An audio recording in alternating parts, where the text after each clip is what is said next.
Hello, this is the Stories Beside channel. I release videos every day for you. Subscribe and click the bell. William stopped in front of the office. He took in more air and knocked on the door.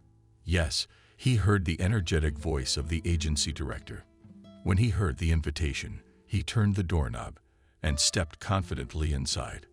The office turned out to be a large and bright room. Behind a huge, massive desk sat the director himself. He was a solid man in his 50s, with a kind smile. As soon as William saw the owner, he immediately realized that this was an intelligent and businesslike man who knew how to do business and loved money. That's why he was relieved in his heart. He would surely be able to make a deal with him. William came over, sat down on the table, and smiled broadly and said, "Good afternoon, Frank. My name is William, and I am here on very important business." The director's name. He read the plaque that hung on the office door. When William read the surname of the director of the Holiday Organization Agency, he involuntarily smiled. Did Frank sit down? He thought it was funny. But now, the fate of the boy depended on this man. And so William did not delay and got straight to the point. "I have a rather delicate question for you. You see, other agencies have turned me down. I'm relying on you. It's a matter of life and death. My fate is now in your hands. Frank, here's the thing." But before William could finish his sentence, he exclaimed cheerfully, "Don't even dream about it." William stopped talking in surprise and stared at the man. "Don't look at me like that. I know exactly what will happen next. Not the first year in this chair." And my answer: "No, sweetheart. My girls are not going to the bachelor party. Are you out of your mind to come to me? To the best children's party planner in the business? You're in the wrong place with an offer like that. We only do parties for little kids. No, of course, we can also congratulate an adult, but as an exception. And all within the bounds of decency," said Veselov. "Is everything clear to you?" Yes, I had no such thoughts, was surprised by the reaction from the cheerful William. "I just want to. We don't rent costumes either." Frank interrupted him again. "Again, we've had a bad experience. The only time I made concessions, there was one sitting here in front of me begging me tearfully. And what did I do? Pity the man. I have a kind soul, and people take advantage of that. I finally got my suit back. And what do you think? That William translated, not realizing what the story had to do with him. And that was it. The man waved his hands. They returned the costume of Little Red Riding Hood with a hole in the most delicate place. Can you imagine? He blushed with annoyance. And the girls then perform, so that he their costumes in front of children. So no.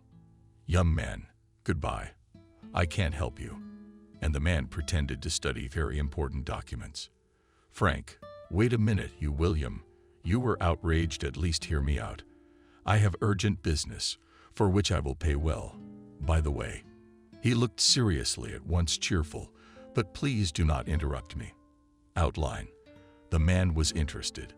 "I am ready to listen to you carefully. Here's the thing."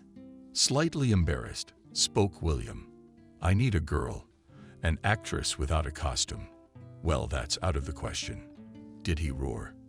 And his eyes widened with indignation. They looked like they were about to pop out of their orbits. "Do you realize where you're going with a request like that? We only employ decent girls. They have families, husbands, children. This isn't a brothel, after all. What do you mean you need an actress without a costume?" Was Siva so angry that he even started stuttering? "Yes, calm down, Frank," William shouted. "You've got it all wrong again. Let me finish. I don't want a naked girl. But she doesn't have to be in a balloon or violin costume. Yeah, we don't have costumes like that, mistress. Did you sit in your nose? What kind of violin stables? But you understand violin suits, and fine, I don't want any. I want your actress to play the part of my fiancé." William was finally able to state his request. "I don't understand. Why? What happened to your fiancé?"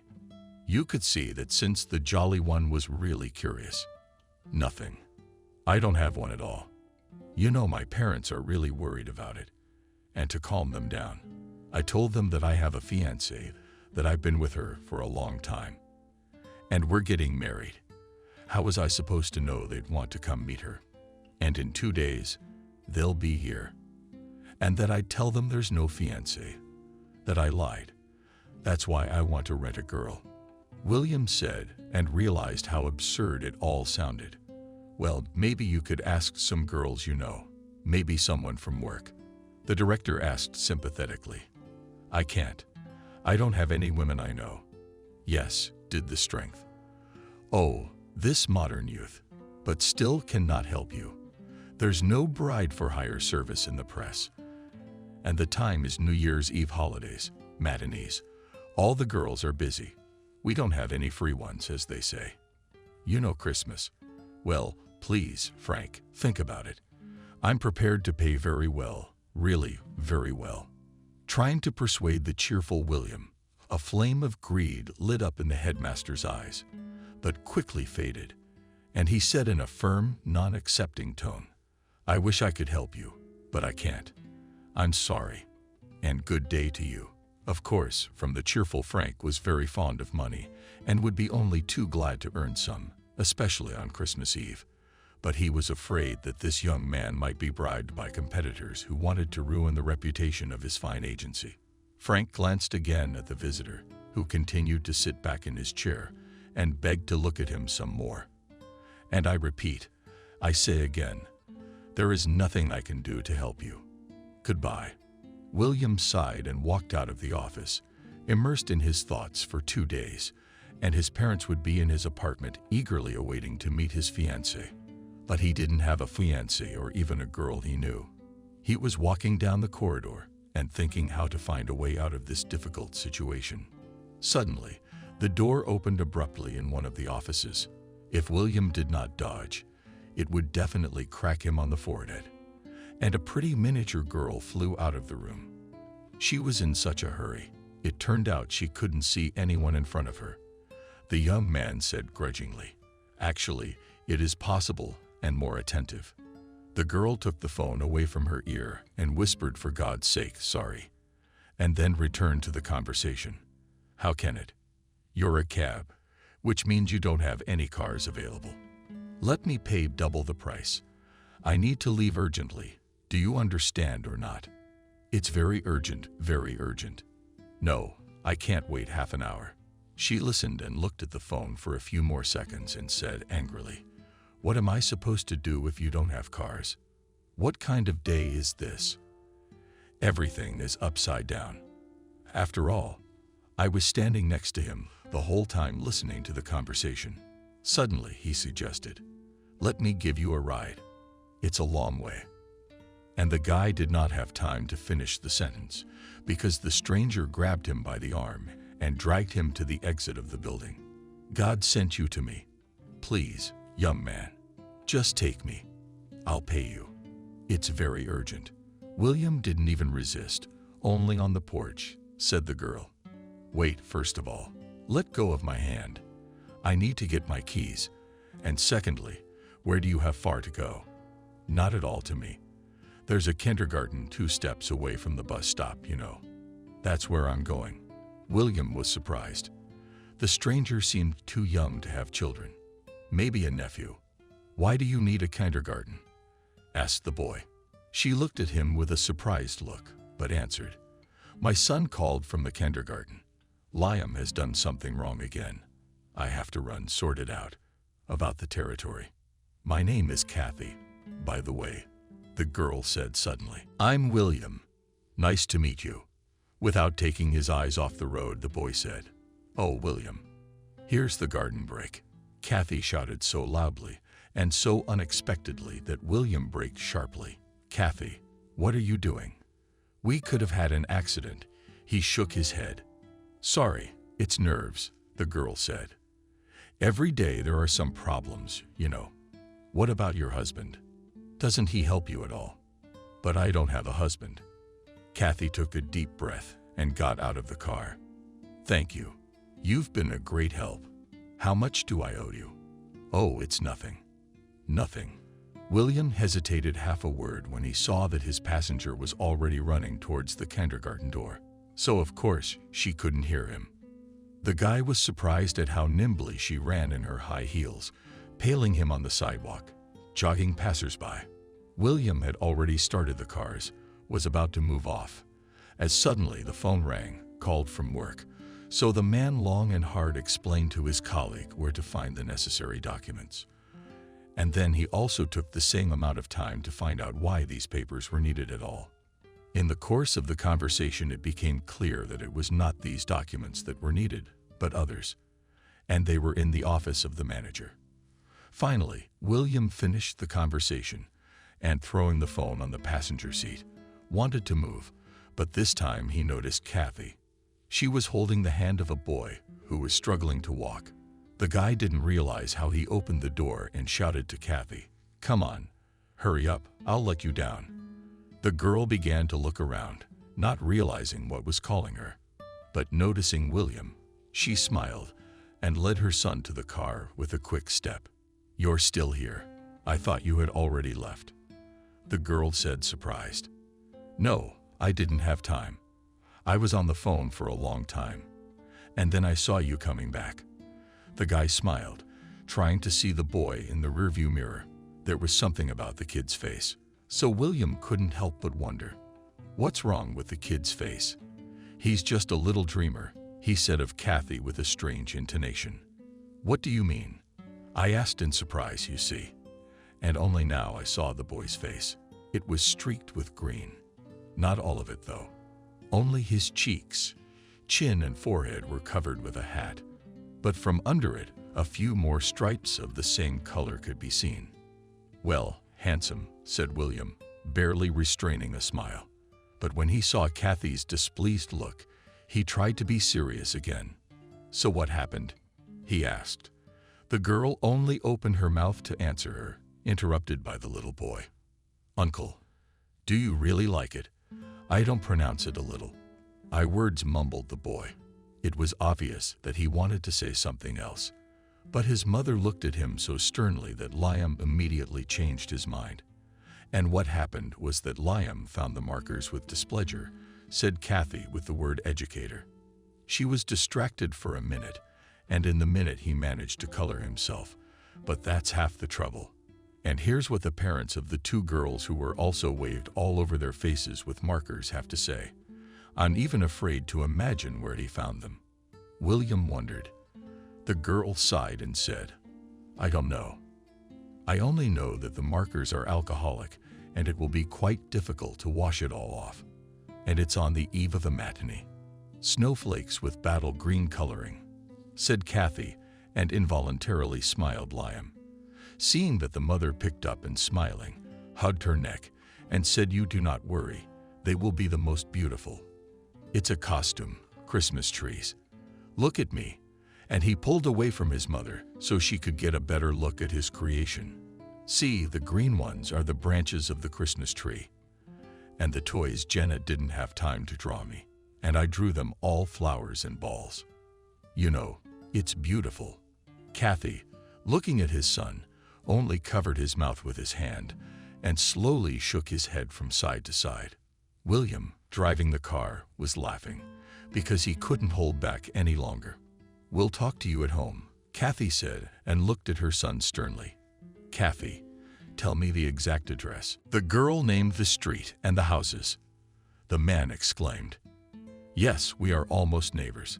I live 2 houses down. And you know what the most amazing thing is?" He looked at the girl in the rearview mirror and, meeting her questioning gaze, continued, "I've never met you before." She was about to reply, but her phone rang. "Yes, David."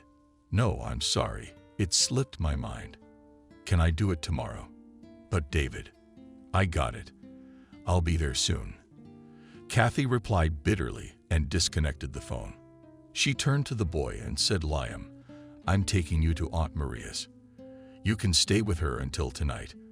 "But I don't want to go to her." The child began to whimper. "Liam, I have no one else to leave you with. I have to go to work," she said. "Who is Aunt Maria?" William asked. For some reason, he liked the son and his mother very much. They were somehow real and alive, and that attracted him. "This is our neighbor," the girl quickly explained. "I leave my son with her when I have to go to work. In return, I help her, bringing her groceries, cleaning, cooking." Clearly mumbled the guy. "And you have no relatives?" "No," Kathy answered sharply, and William realized that she was not comfortable talking about it. "I'm sorry if I offended you. I didn't mean to," calmly and quietly said the young man. "It's all right."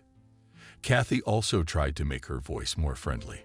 "Okay, William, our entrance is next. Thank you so much. You just saved me today," said the girl, turned to her son and commanded Liam, "Come on. Come out quickly. I'm already late. Can I give you a ride to work?" Suddenly, William asked, without expecting it of himself. "I wouldn't mind," Kathy wondered. "Don't you have anything to do?" But it turns out that it all smiled the guy. "So I'm waiting for you." "Yes, of course," she said. She took her son by the hand and with a quick step walked towards the entrance. The boy was funny, sitting next to him and barely keeping up with his mother. William looked after the couple and smiled involuntarily. 15 minutes later, Kathy opened the front door and got into the car. "Shall we go? Unless, of course, you've changed your mind." No, of course we're going fast," William said. "Back to where we met you." She remained silent and just nodded, leaning back in her chair and covering her eyes. But William couldn't drive in silence. He wanted to find out as much as he could about Kathy. So he asked, "What do you do for a living?" She hesitated for a moment.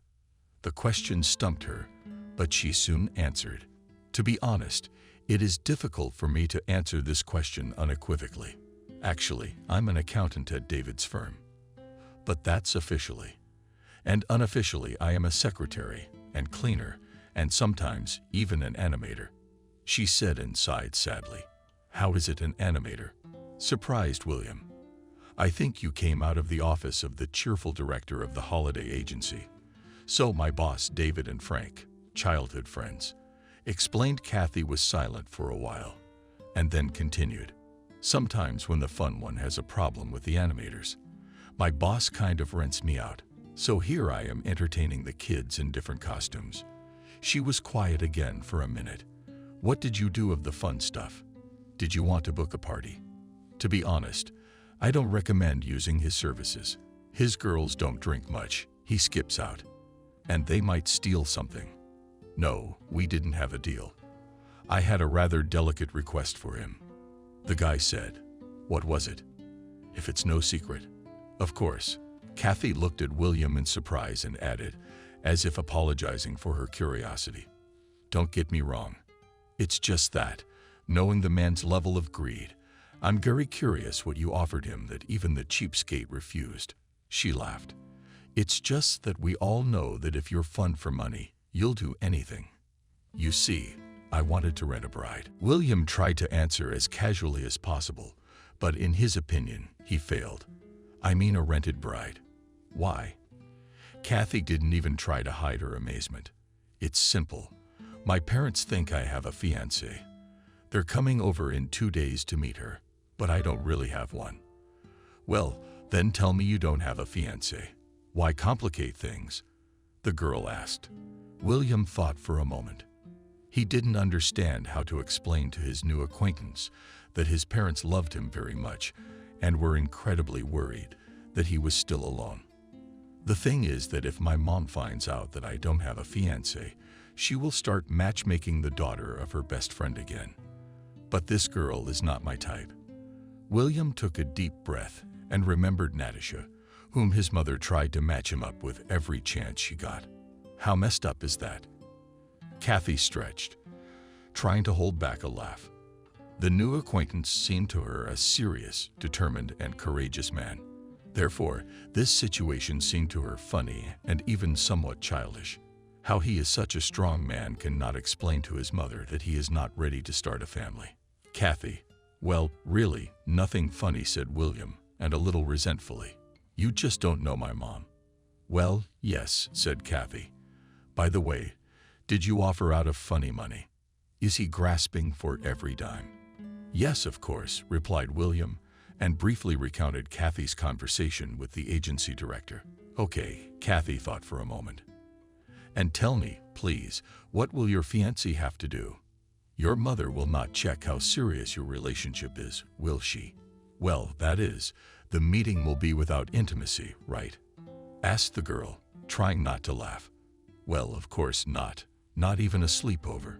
Mom thinks that Helen and I do not live together yet. With who? Helen. Excuse me, Kathy.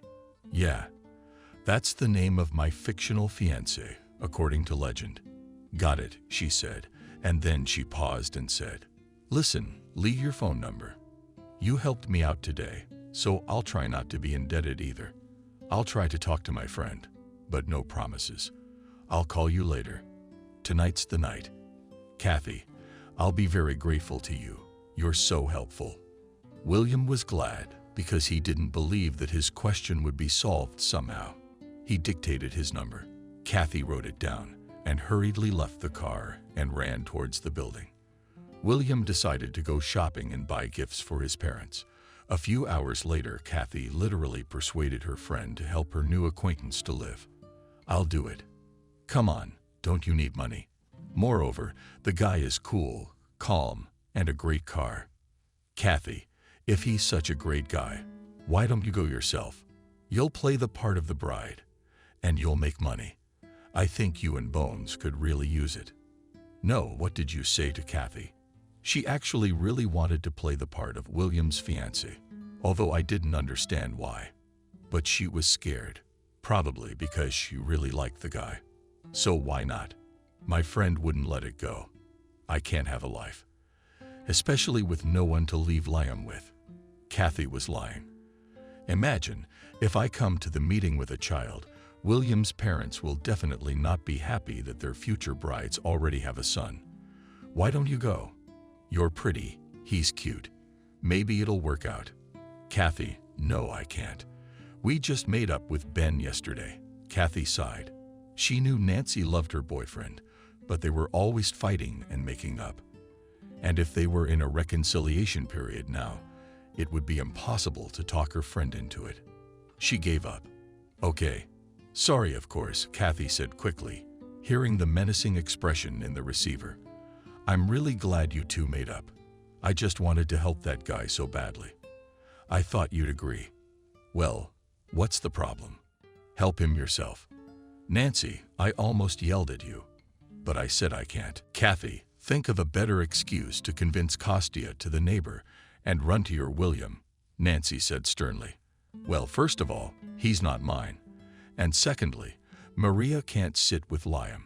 She's busy. Kathy was blatantly lying. I wonder what sort of urgent business that old woman might have. I've never hated a friend's roommate in my life. So she said those words with a little bit of anger. Nancy, how should I know? She doesn't report to me. She said she couldn't. So if she can't, Kathy cut her off. And when you say you need a bride, then play in 2 days. Nancy spoke quickly. Look, you're lucky. We've got Ben's day off, and we'll take him to our place, especially since Liam loves my Ben, and the boy needs to socialize with men. That sentence almost brought Kathy to tears. Lately, she often heard that her son just needs male company. But where could she get that companionship? Kathy didn't know. Liam's father had never seen him. The girl dated him for a short time. It was her first true love. But it turned out that the man was just on a business trip and soon left town. When Kathy found out that she was pregnant, she tried to find him, but she could not. True, Nancy then found his page in the social network, but it turned out he had a girlfriend. He'd been in a relationship for a long time. And with Kathy, he was just having a brief affair. She decided to forget about this man, but Nancy persuaded to write to him and tell him about her pregnancy. The girl decided to, but he did not respond immediately, nor after a day, nor after a month. Kathy understood everything and did not bother him anymore, deciding to raise her son alone. Of course, the doctor and her friend asked her opinion about the turnover, but the girl firmly decided that she would give birth. Then Nancy said, "You know, I was sure you wouldn't have an abortion. But I had to ask you. Don't worry, I'll help you. You're the closest thing I have to a friend." She added in a quiet voice. Kathy and Nancy had been best friends since kindergarten, always visiting each other. Then they went to school and the girls' lives began to go through a rough patch. First, Nancy's dad was found in an alley with his head bashed in. But it was not like a banal robbery, because the money, wedding ring, and a nice watch were in place. The investigator had many versions of what had happened, but Nancy's mom didn't believe in any of them. She was so distraught with grief that she lost track of time and fell out of reality. The woman completely stopped paying attention to her daughter, and Kathy's parents felt very sorry for the girl. "Kathy, if Nancy wants to spend the night with us," said Molly, Kathy's mom, "just tell her to tell Mommy." "Mommy, are you the best?" Kathy exclaimed, hugging her mom. When Kathy told her wife that she could spend the night, she was very happy. She could no longer stay with her mom all the time, who was starting to turn to the bottle more and more often. She would get drunk and start blaming everyone for her husband's death. And worst of all, she threw nasty things at Nancy. "It would be better if Father were alive, and you were gone," in tears. Her mother shouted to her. "Mother, what are you talking about?" Nancy tried to contradict her somehow, but she quickly interrupted her and kept shouting at her, throwing more and more accusations. Nancy loved her mom and felt sorry for her. She missed her cheerful father and their close-knit, happy family. She didn't want to believe that the old life was over. Nancy was having a hard time coping with the loss of her dad from her mother. There was no support. So Kathy's parents' suggestion actually saved her. Thanks to Kathy and us parents, Nancy was able to move on with her life. But she always waited for her beloved, kind mother to be the same as before. It made her run home every day after school to check on her mother and tell her about herself. But every day her mother's condition was getting worse. She was sinking lower and lower. She was not interested in what was going on in her daughter's life.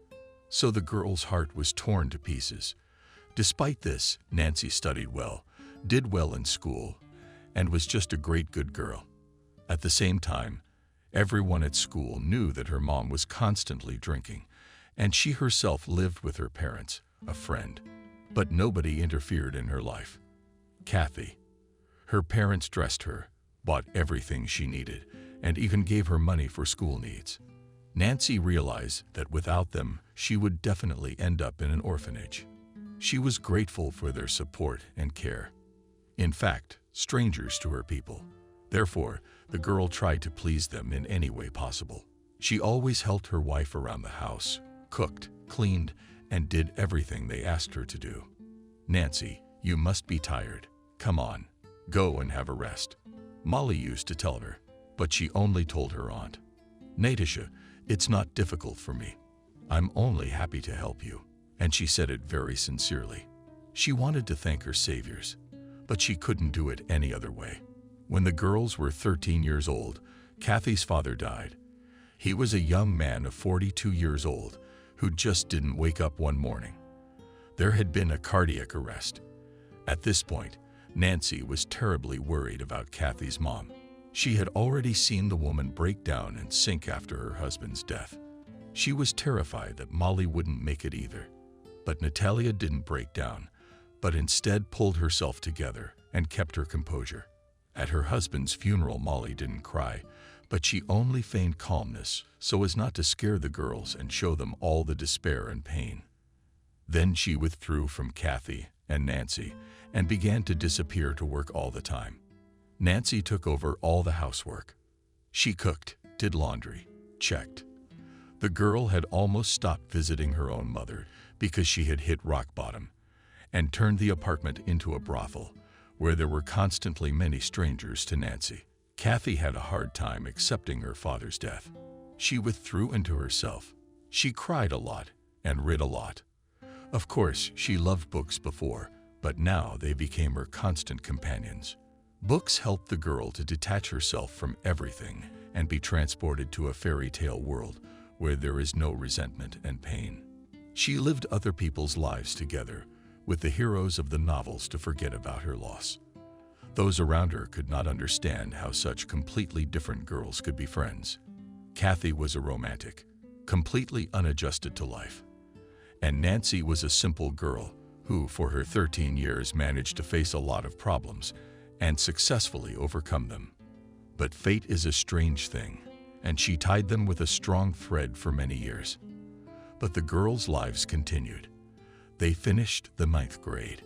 Nancy went to study to be a hairdresser, and Kathy wanted to study until the last grade and go to university. But still, she decided to go to the vocational school that her friend only to become an accountant. After all, in her class she had only Nancy, and Kathy did not communicate with anyone else. When the girls entered the school, Nancy quickly made friends. She was cheerful and everyone liked her. Kathy, on the other hand, could not find a common language with her classmates. "Kathy, why did such a handsome guy wanted to meet you today?" Nancy stretched out, lying in her bed at Kathy's house. Yes, but she was already embarrassed.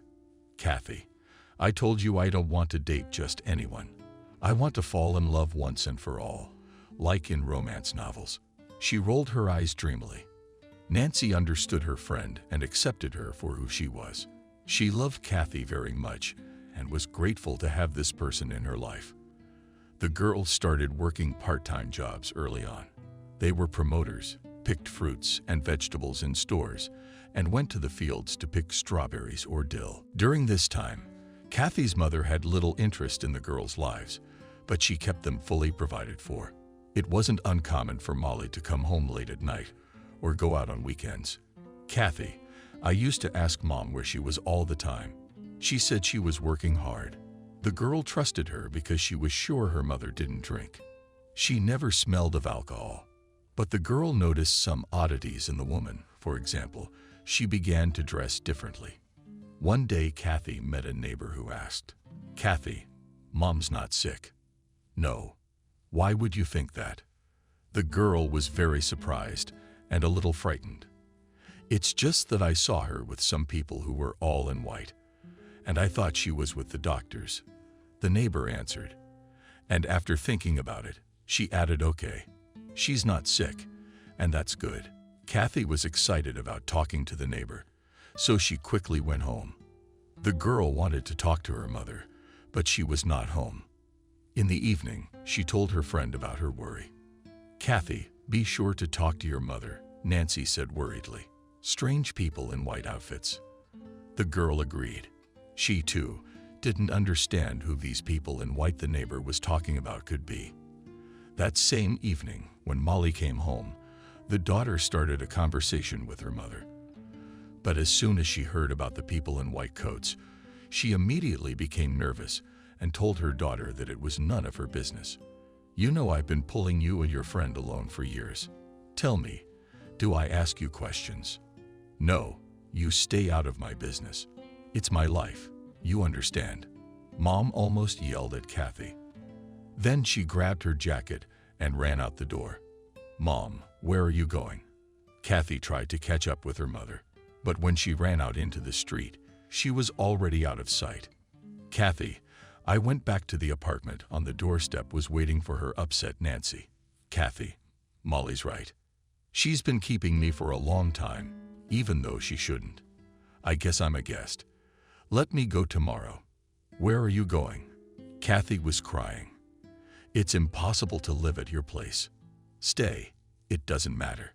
I'll sort it out somehow." "Nancy, don't pay attention to what your mom says. I don't know what's gotten into her. She really loves you, and she's glad you're staying with us. Don't leave me, Nancy." Kathy cried harder than ever. "That's it. Just don't cry."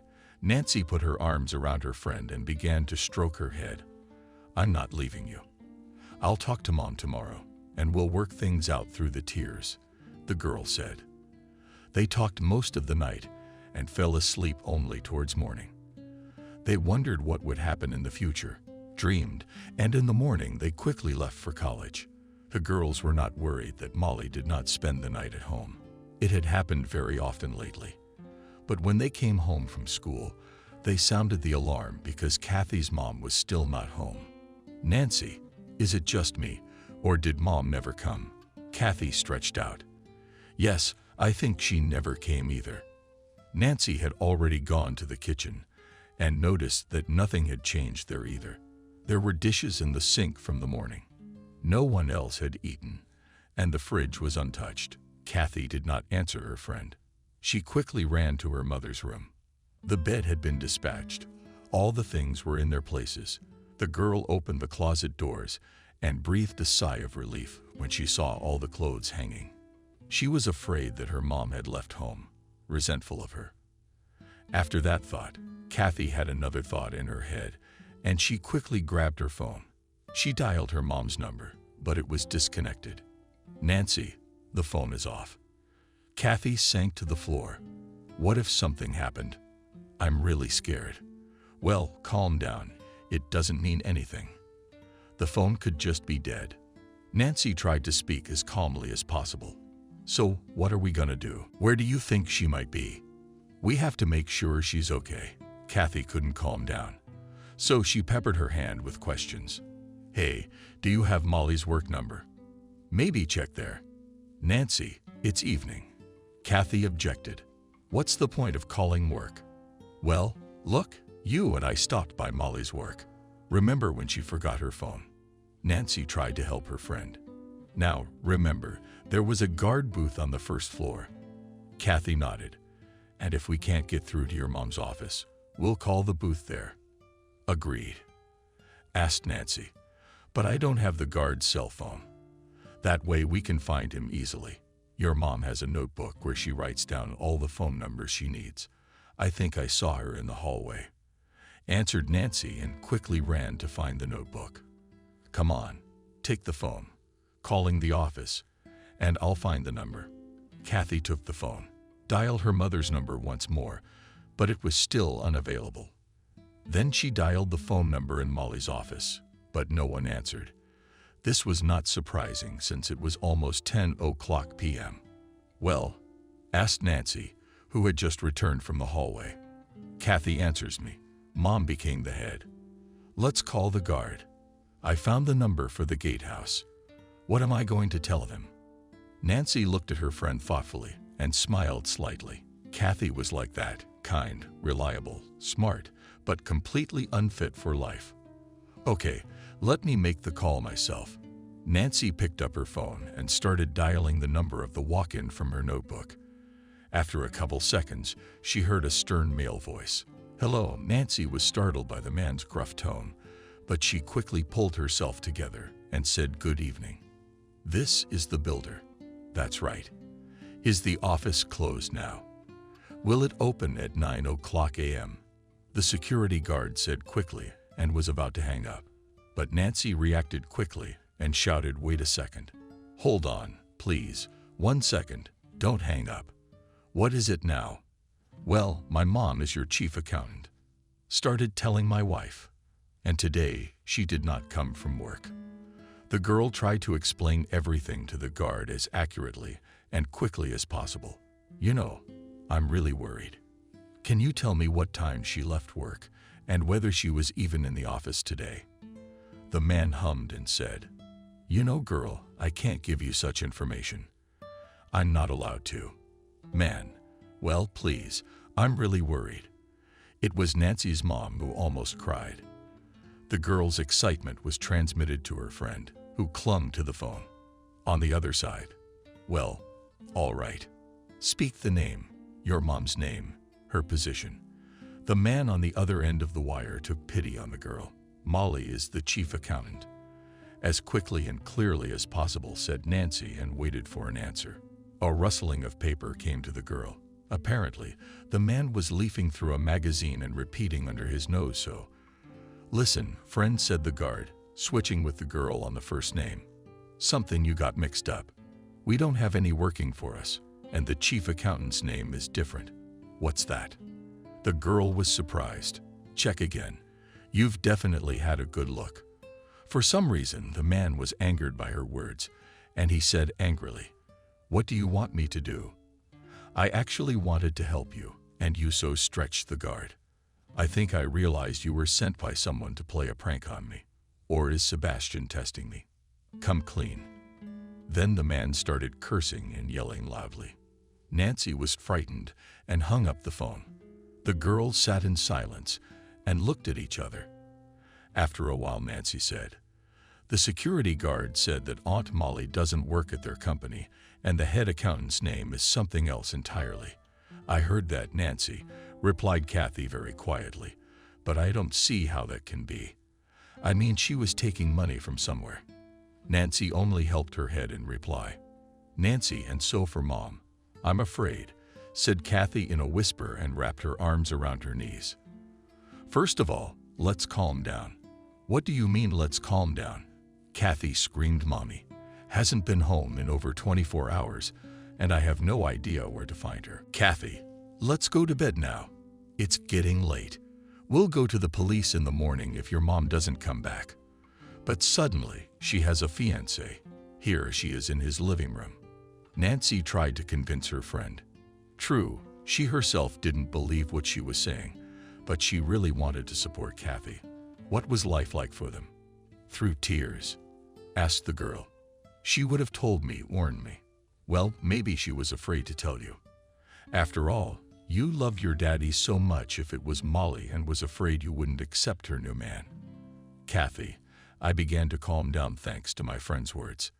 The girls got into bed and started discussing Kathy and Mom's disappearance.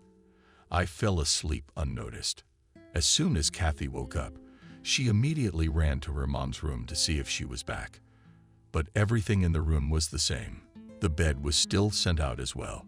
"Nancy, Mom is still not here. Let's go to the police," said a frustrated Kathy. Yes, of course we will. What else are we going to do?" Immediately, her friend replied. The girls started to pull their jackets on, but suddenly Kathy's phone rang. She took it out with shaking hands and saw that the screen said Mom. "It's Mom," Kathy said anxiously. "Well, answer it," Nancy said hurriedly. But she saw that her friend was in shock, so she quickly grabbed the phone and shouted into the receiver, "Molly, where are you?" "It's okay, Molly. The girl is not Molly."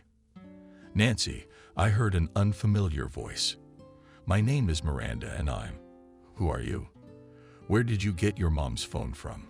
She grabbed my wife's phone and started yelling at her. "What's wrong with her? Where is she?"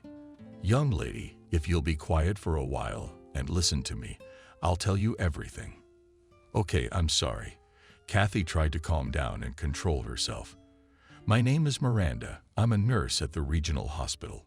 Tears ran down Kathy's cheeks, but she continued to listen to the woman. "Yesterday, a woman was brought to us unconscious and without papers, so we couldn't talk to her or identify her. We recently found a cell phone in her things and just now charged it to the phone. And I found a number that's signed as her daughter. So I'm calling you." "Yes, thank you very much," Kathy said quietly. "That with my mom, they'll let me in to see her now. You see, she's in serious condition. So I can't tell you whether you can see her or not, but you must come to the hospital. We'll expect you in an hour with your mother's documents." "Yes, of course," agreed the girl.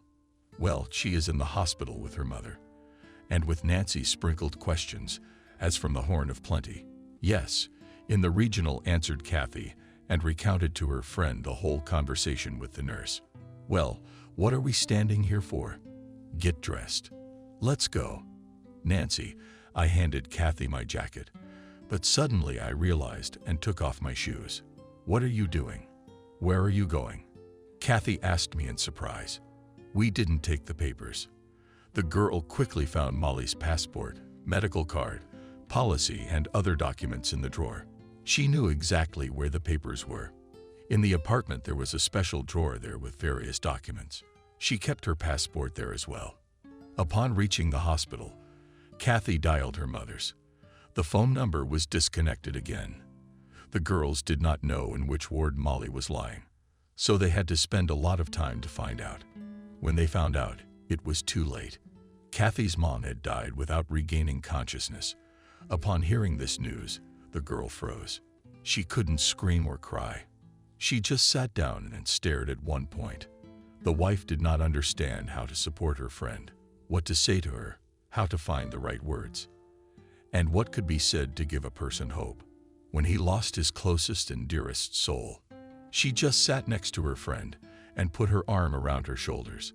A short time later, the girls learned that Kathy's mom had thrown herself in front of a truck in an attempt to commit suicide. The driver reacted quickly and managed to swerve to the side, but still hit Molly tangentially, and she flew into the guardrail. Then the truck driver called an ambulance and went with the victim to the hospital, but the woman died. Kathy could not come to her senses and could not understand why her mother had done that. Neighbors whispered behind the girl's back. Some said that Molly was in a cult, others that she had gone crazy after losing her husband. When her mother died, Kathy had a difficult period. She was not afraid to go to an orphanage because soon she was going to be 18 years old, but she couldn't get used to living without her mother. Despite the fact that they almost did not communicate with her mother, for many years she was at ease with her. And now she was gone, and it was getting very scary and painful. If Kathy did not have Nancy, she would not be able to survive. A year had passed since then. In time, the girl accepted it and calmed down. Kathy worked in her specialty, gaining experience, even though she received a small salary. Nancy got a boyfriend, Ben, and they started renting an apartment together while she bought suitcases. They were both crying, and she told Kathy, if you need anything, call Good right away.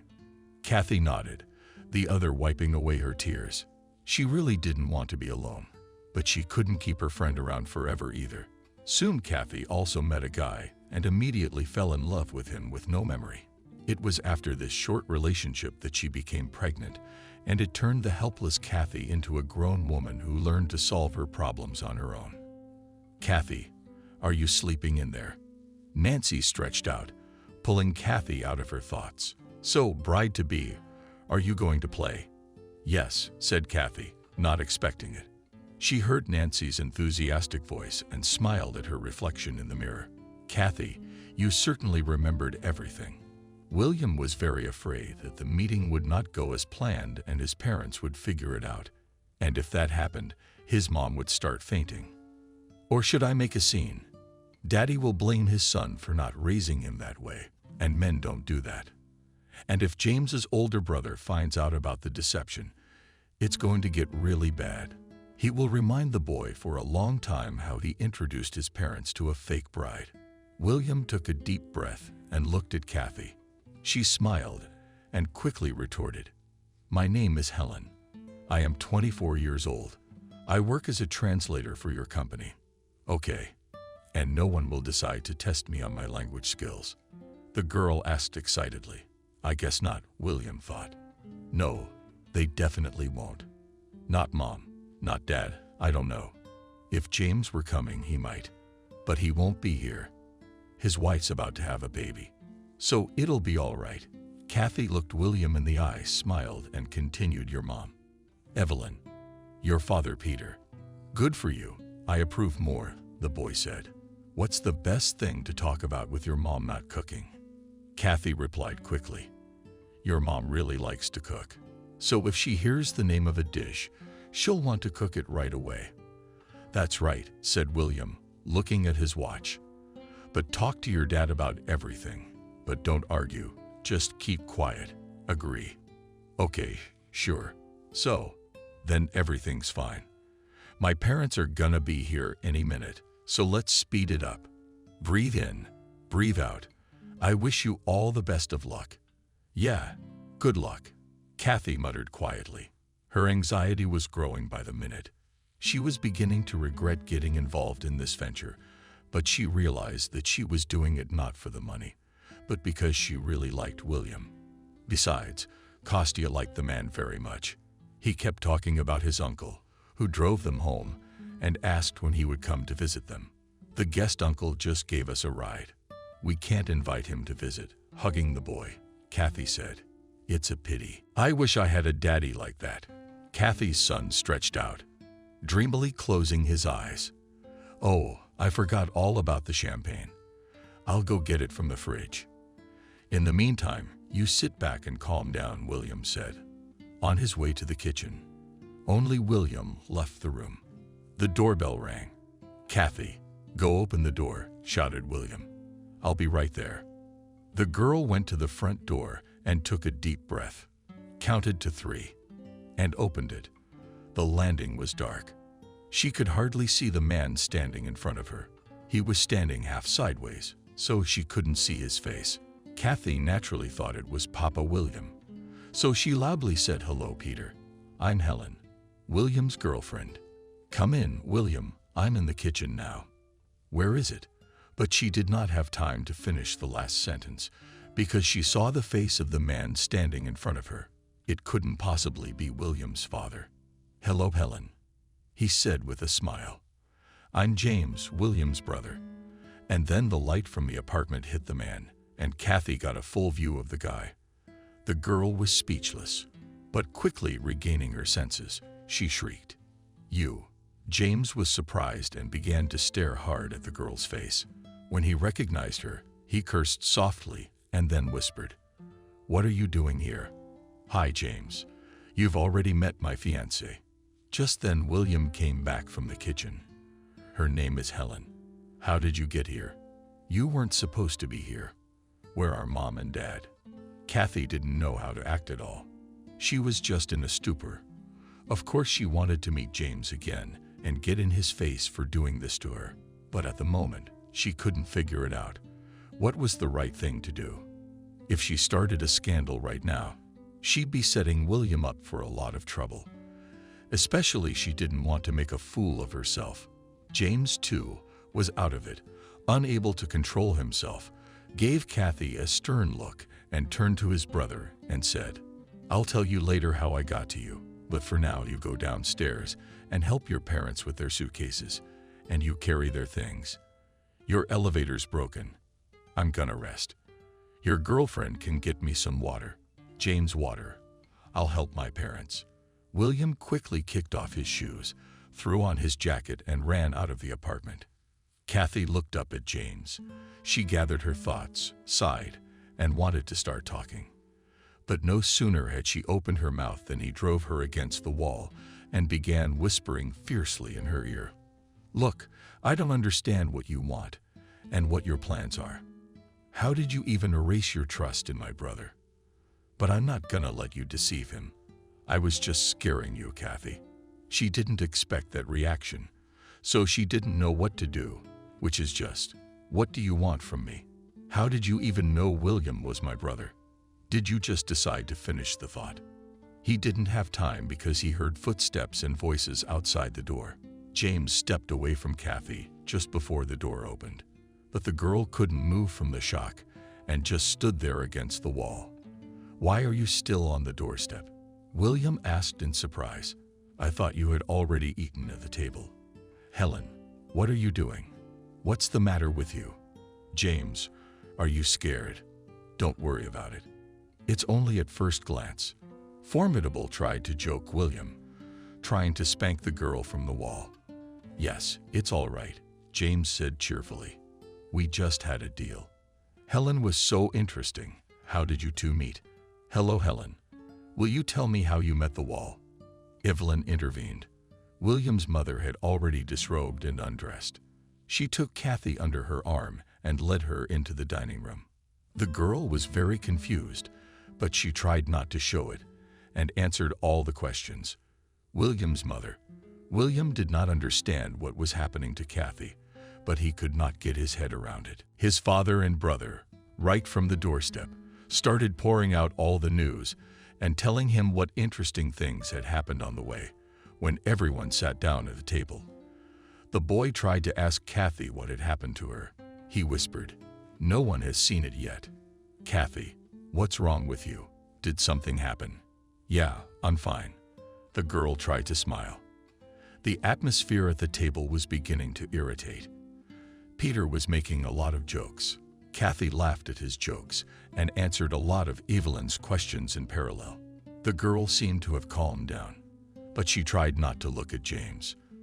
True, He himself tried to get on her nerves as often as possible and asked her stupid and sometimes hurtful questions. She paid no attention to it. But William was getting very angry. "James, I don't understand what's wrong. Why are you always clinging to the line? Honestly, I would have thought you liked her if you didn't have a pregnant wife." "I couldn't take it anymore," William said. "Well, why wouldn't I?" "Maybe I did," James grinned. Everyone fell silent, and there was an awkward pause. Evelyn decided to lighten the mood and began to tell interesting and funny stories from William's life. "Imagine," Helen calmly said Mother Vida, "when Petenka was very small, he oh mom, carelessly tone," said James, interrupting to describe the writing mother. "You'll have time to tell more about William. Let's find out more about Helena. We don't know anything about her." "Say Helen." He said that name with a special intonation. "Why do you want William? What's so special about him? And we're all curious. Have you ever been married? Maybe you have children." That sentence was the last straw for Kathy. She would have stood for a lot of things, but not that. It was a terrible bullying on James' part to bring her up with children. So his words made the girl feel very hurt. Kathy jumped up from the table and ran out into the hallway. She hurriedly tightened her jacket and tried to fasten it. She couldn't do the latter. She began to cry with despair. William's voice came to the girl, and almost immediately he appeared in front of her. "Kathy, don't go. James just had too much to drink. He's just talking nonsense," William said quietly. "Stay." But she was crying, so she didn't want William to look at her. She didn't want to tell the boy what had happened. William understood, moved close to the girl, touched her cheek, and wiped away her tears. Then he took her chin and looked her straight in the eye. She didn't resist. She raised her head and looked into William's eyes too. The guy couldn't help himself and gently kissed the girl's lips. It was a completely innocent kiss, but it stirred up a lot of emotions in her. It was as if he relieved the accumulated tension, allowed Kathy to forget about everything and calm down. All that was left was lightness and a sense of flight. William pulled away but was still too close, so she could feel his hot breath. It made her body run with goosebumps. "Please don't go away," William said quietly, in a husky voice that noted the striking notes in it. "After all, I'd better go." The girl tried to come to her senses more quickly and convey confidence in her voice. "You, apologize for me to my parents. Tell them I got sick. You have a good mom and dad. I don't want to hurt them, especially since I've already played my part. I gotta go." While the girl was afraid to change her mind, so she quickly turned around and already went out into the entranceway. But William suddenly said, "No, one thing I definitely will not let you go. Wait, I'll warn my parents and see you off." She did not argue and was rolled against the wall in the entryway and began to wait for William. Through the open door, the girl could hear William saying something to his parents. His mother's voice reached her, arguing and speaking in a slightly annoyed tone. "We can all go now," William said as he stepped out into the entryway. He was already dressed. Yes, the guy and the girl walked out of the entryway in silence, but William wanted to know what had really happened, so he tried to start a conversation. "If you want, can we call a cab?" he asked. "I'm not going to drive. You know, I've been drinking, but let's walk. I need a breath of fresh air." "James hurt you. To be honest, we don't understand with his parents what's wrong with him today. Maybe something happened. He's not making any sense at all." "What's he saying?" Kathy asked quietly. She realized that William's brother could say some nasty things about her. Of course, she knew that she and William had no future, but she didn't want the guy to treat her badly. She liked him a lot. "Well, for example, when I was leaving, he said, 'You're cheating on all of us. Anyway, James thinks you're not who you say you are. Pull the William.' You know, he said it so confidently, like he knows you're not my girlfriend." "Because he does know," Kathy answered almost in a whisper. William looked at her in surprise and stopped. "I don't get it. How could he possibly know that?" Do you know him? Kathy didn't want to answer, so she just kept quiet. But the guy didn't relent and kept pelting her with questions. Well, why didn't he just say that you two knew each other? Was there something between you two? Because wait, the girl touched up to the guy's shoulder to reassure him. I don't really think your brother wants you to know that. We didn't have a very pleasant encounter. I'm sure he's regretted a bunch of times that your dad's car broke down and he had to come over, Kathy said. After all, I'm right that if your dad's car hadn't broken down, James wouldn't have come and recognized someone posing as your fiancé. If it hadn't been for that accident, none of this would have happened. Kathy tried to gather her thoughts, at which point William said, Kathy, why didn't he just pretend he didn't know you? As I recall, you didn't throw a fight at him. Or did I miss something? Of course not. I didn't lash out at him. I was actually shocked when I saw him. I'd be less surprised if it was like Brad Pitt. Why Brad Pitt? The guy smiled slightly. Well, I just like Brad Pitt and his name came to mind, quickly said Kathy. But that's not what this is about right now. Got it. So tell me, how do you know James? Look, why don't you let him tell you? The girl didn't want to talk about her affair with James. She hated to remember how stupid she'd been a few years ago. I'll talk to him too, don't worry. But right now, I want to hear your side of the story. As far as I can tell, it's not a pleasant story. So I'd like to hear both sides of the story. Kathy exhaled loudly, clenched her fists, said James. Bones' father. What? William shrieked loudly.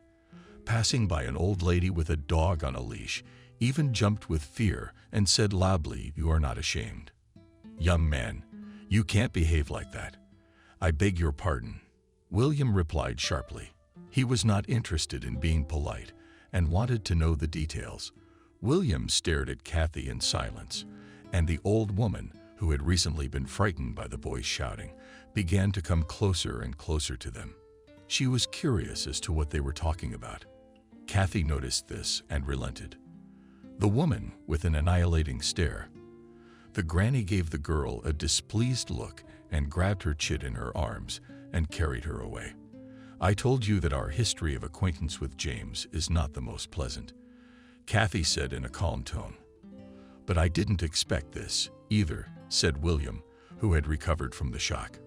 But I don't understand how. How can he be the father of the bone? I mean, he lives in another city and doesn't come here. There's just no way. The guy started to shift to screaming again. He was having a hard time keeping his cool right now, and there were many reasons for that. He liked the girl so much that he even wanted to ask her out on a date or invite them and their bones, for example, to the circus or to the Christmas tree. What the guy found out changed everything. He did not know how he should act now, how to behave. And in general, the news that James has a child, which he does not bring up, was in itself shocking. For William, his brother had always been an example and authority. But such an act held James back in William's eyes. William had always wanted to look up to her older brother. James was a cheerful, athletic build with great ambition. But the fact that he abandoned his own child undermined James' authority completely. I mean, I just couldn't believe it. You didn't tell me how we met, the guy reminded him. He was afraid Kathy would go home now and he'd never find out. I literally fell at his feet quietly, said the girl. Well, how about a little more detail? They were almost at Kathy's house, and William began to realize that she was just stalling and didn't want to say anything. But he couldn't just let her go. My friend Nancy asked me out on a double date. Her boyfriend Ben was supposed to bring his friend. The girl started the story. She'd been wanting to set me up with someone for a long time, but I hadn't said yes. That day, I finally gave in. Kathy sighed heavily.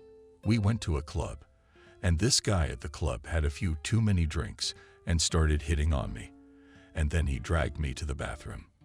Well, you know what for. Freak, William gritted his teeth. He was terribly angry at the girl's story. His face was twisted with anger. Yes, I agree with you. Kathy, I couldn't see William's face because it was already dark outside, so she didn't pay attention to his condition. That's what I told him then, and then I decided to leave. Nancy wanted to walk me out, but I said I'd call a cab. And I wanted to walk. I was wearing terribly uncomfortable shoes, long stilettos, so it was very difficult for me to walk. I almost made it home though. And I was just passing that store. Kathy turned around and pointed William toward the store they had just passed. The boy nodded as a sign that he understood. My heel got stuck between the tiles. I twisted my foot and started to fall. James was just coming out of the store, but of course I didn't know that was his name at the time. So he helped me up and offered to walk me home, Kathy said. And William just listened silently. He walked me home, and we stood talking for a long time near the driveway. Then Ben offered to have coffee, but I didn't invite him in. He walked me out, and we stood chatting for a long time. Then James offered to have coffee, but I didn't invite him back to my place. So we went and got takeout coffee and went back to the driveway. We chatted some more, and I went home. Then Ben called me, asked me out. We went to a movie, then to a cafe. And so began our brief romance. The girl finished dryly. They were already standing just outside her house. She wanted to close the door quickly to finish this unpleasant conversation. And then what happened? William persisted. You'd have to ask your brother. I think you'll like his version better. Kathy turned around and wanted to go into the entryway, but William grabbed her arm tightly. Please tell me what happened next. She looked him straight in the eyes, in the lamplight. He saw that there were tears in her eyes. He realized that she did not want to tell him anything more, that she wanted to run away, to hide. But he couldn't let her go because it was important for him to know the truth. He tried to ignore the girl's tears, which rolled down her face in large drops. The boy repeated his question. Kathy, what happened next? Next, you wondered. What happened next? Shouted the girl and pulled her hand out of the man's hand. What happened next was the happiest months of my life, you know. I fell in love with James, and I was willing to do anything for him. And I was sure he would love me back as much as I loved him. But it turned out I was wrong. I was so stupid, and he took advantage of it. The girl covered her face with her hands, turned away from William, and cried harder. The boy was silent. He didn't know what to do. He realized that the girl would not go anywhere and would tell him everything. But now he was worried about something else. He couldn't deal with his emotions. William wanted incredibly badly to give in to the urge and hug her. This fragile and helpless girl. He wanted not just to hug her, but to hold her with all his strength and comfort her like a little girl. He would certainly have given in to this impulse if it had not been about his brother, but about some other strange man. But unfortunately, the girl was telling a story about James, so William had to make an effort not to hold her against him right now. He just hid his hands in his pockets where he clenched and balled his fists. It helped a little, distracted him, and calmed him down. And then 2 months later, James was gone. Kathy continued the story. Her voice had changed a lot. It sounded muffled and detached. Tears were no longer running down her cheeks, and her face was pale and frightened. You see, the man I loved just disappeared without saying a word to me. She spoke in a cold voice full of pain. I called him all day, all night, and another day, but he just disconnected the phone. I almost lost my mind. I was afraid that something had happened to him. So I went to the police, but they just laughed at me. They said my lover was just fed up with me. So he disappeared. Do you know what the worst part is? Kathy looked William straight in the eye, that after the words of the police I came to my senses. I started to realize everything. After all, I didn't know anything about this guy I'd been seeing for the past 2 months.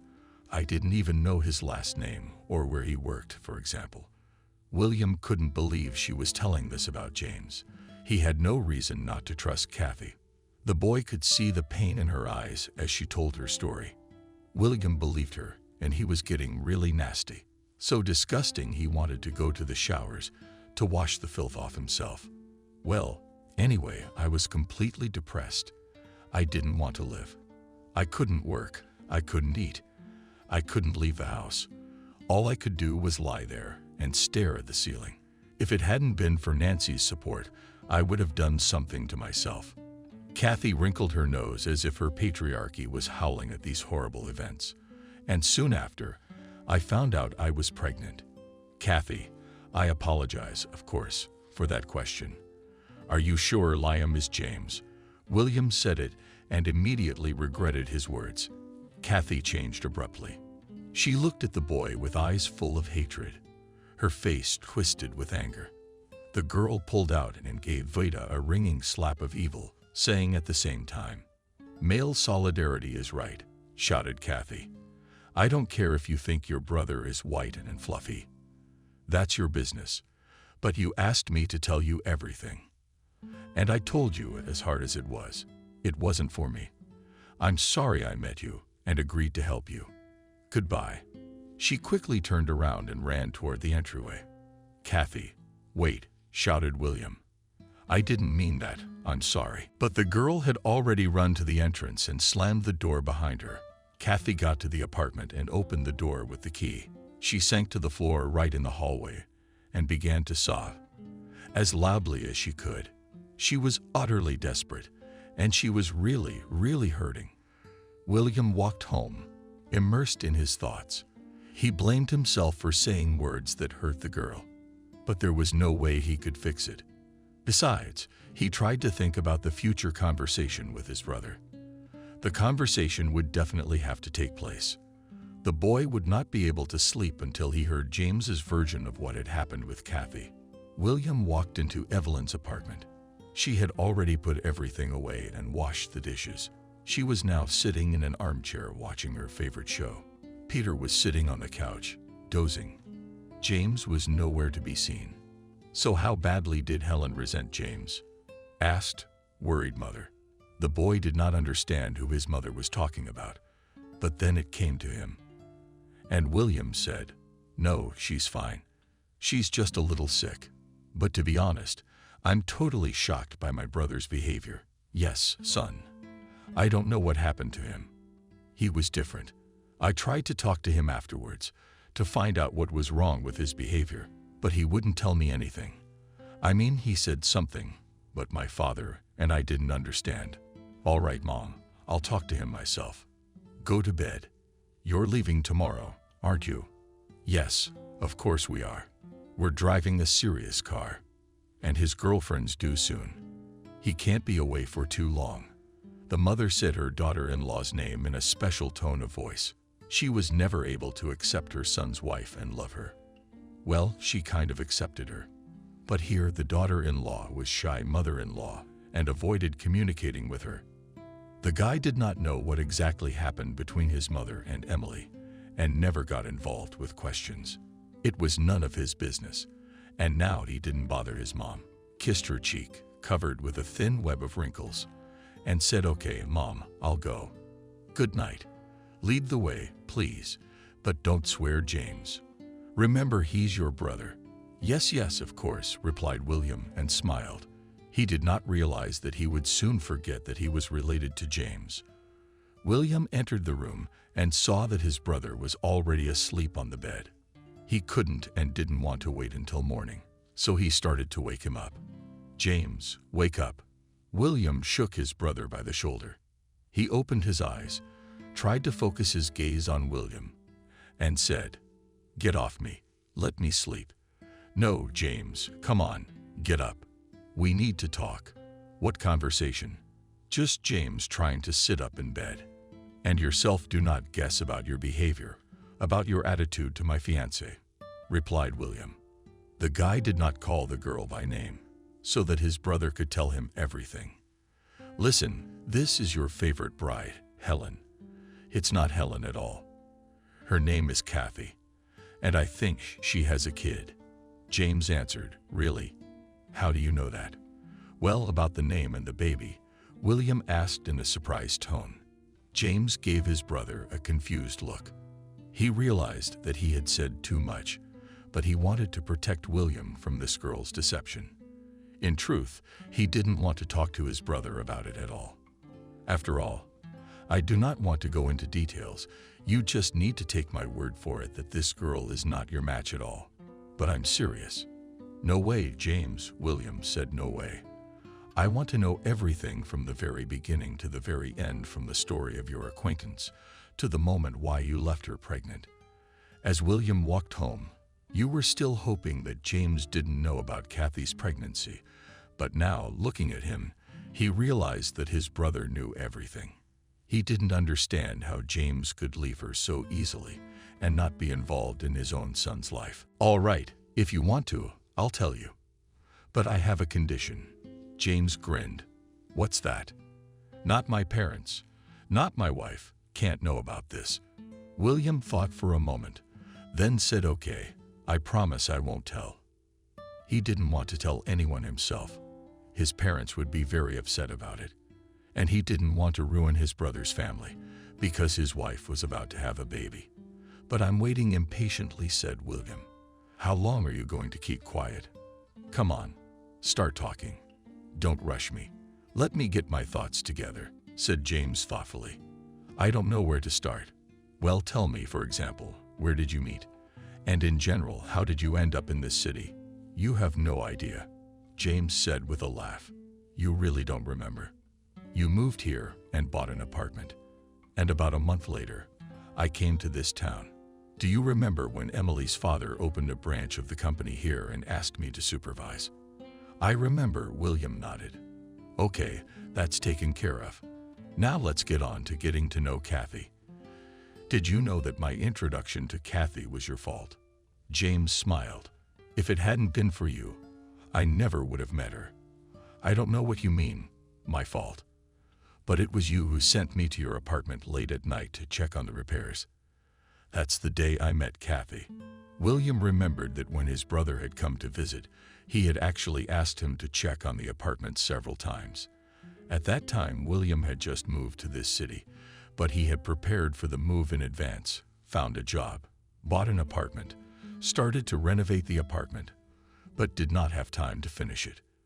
The company management demanded that he go to work, so William hired a team of builders, and they began to finish his initial repair.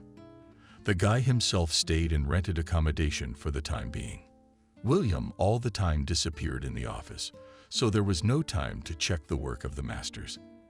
Then James came to town, and William immediately told him that it would not be possible to stay in his apartment because of the repairs. During the time James was in town, William only met him a few times, but James often checked his brother's apartment at his request to keep an eye on the workers. One day, William asked James to check on the apartment late at night. He got a call from a neighbor telling him that something was going on there. Loud music was playing, girls were laughing, and a speaker was working. This alarmed the neighbor, so she called William just to warn him. After all, I couldn't get away from work, so I asked to check my brother's apartment. Apparently, that's the day he met Senia. But what did you remember? James smiled, watching William's reaction. He nodded. Yeah, I guessed, probably when I went to check on the apartment after the neighbor called. Let's say you met Kathy. But it's not like I made you drag her to bed. A little angrily, William said, you were getting ready to get married at the time. And anyway, I thought you were really in love with Emily. Love with Emily, James started to shout hysterically, but quickly lowered his voice so as not to wake his parents. What love? What do you even know about our relationship with Emily? I myself have never understood why you with this girl talked, William, who always hid his attitude to his brother's chosen one. No, she's certainly a beautiful, showy girl, but it's as if she has no soul in her. I remember that you never showed any sympathy for her, so you were surprised when you decided to get married. Surprised? James stretched out. Why did I suddenly decide to go out with her? I didn't have the wit.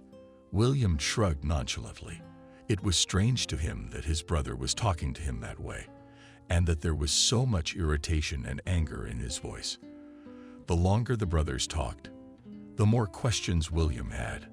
James's story was not yet clear. He wanted to know more quickly. tell me that the money had made him sound squeamish. Yes, dear brother, you wouldn't believe it, but you guessed right, James said with a chuckle. To be exact, my father-in-law did everything. So I had no choice. I got so deep in business with him that I just couldn't get out, James clarified. Looking somewhere through his brother, he was silent for a few moments, thinking for a moment, then continued. William realized that his brother, who had always been hiding something, had finally decided to speak up. He just couldn't keep it all to himself. James remained silent for a few minutes, thinking, gathering his thoughts, and then continued again. The first time I met Emily's father was at her birthday party. We were at her house. There were about 15 people there. At one point, Emily's dad came over, and the guys started going home. It was just me, Emily, and about 4 other people. He saw us drinking, but he didn't say a word. He just sat down at the table and asked for a clean plate to eat his dinner. I wanted to leave too, but the birthday girl tearfully asked me to stay. So, giving in to her entreaties, I stayed a little longer. James said in a calm voice, and then exclaimed, I was a fool. If I had left, my life would have been very different. James. Oh, don't give me that, William waved him away. As usual, you have everyone to blame but yourself. The boy didn't even try to hide his irritation. It hurt him that the image of the perfect older brother was crumbling before his eyes. And he was also disappointed that now their relationship with his brother would forever change for the better. William was sure of it. Okay, look, why don't I just leave it at that? James grumbled unhappily. He'd hoped his brother would be supportive. But William wasn't going to sympathize with him. So James went on with his story. Okay, Nick's presence made us a little uncomfortable at first, but as time went on, we relaxed. Emily's father talked to us, asked us all kinds of questions, and we answered him. The conversation was quite relaxed. He asked me where I was going to go to college. At first I didn't want to answer, because I was sure that I wouldn't be able to get into the university I dreamed of. But Nick wouldn't back down, so I told him everything. He grinned strangely and left the room. And when he came back, he had a sheet in his hand, on which he asked me to write down my information.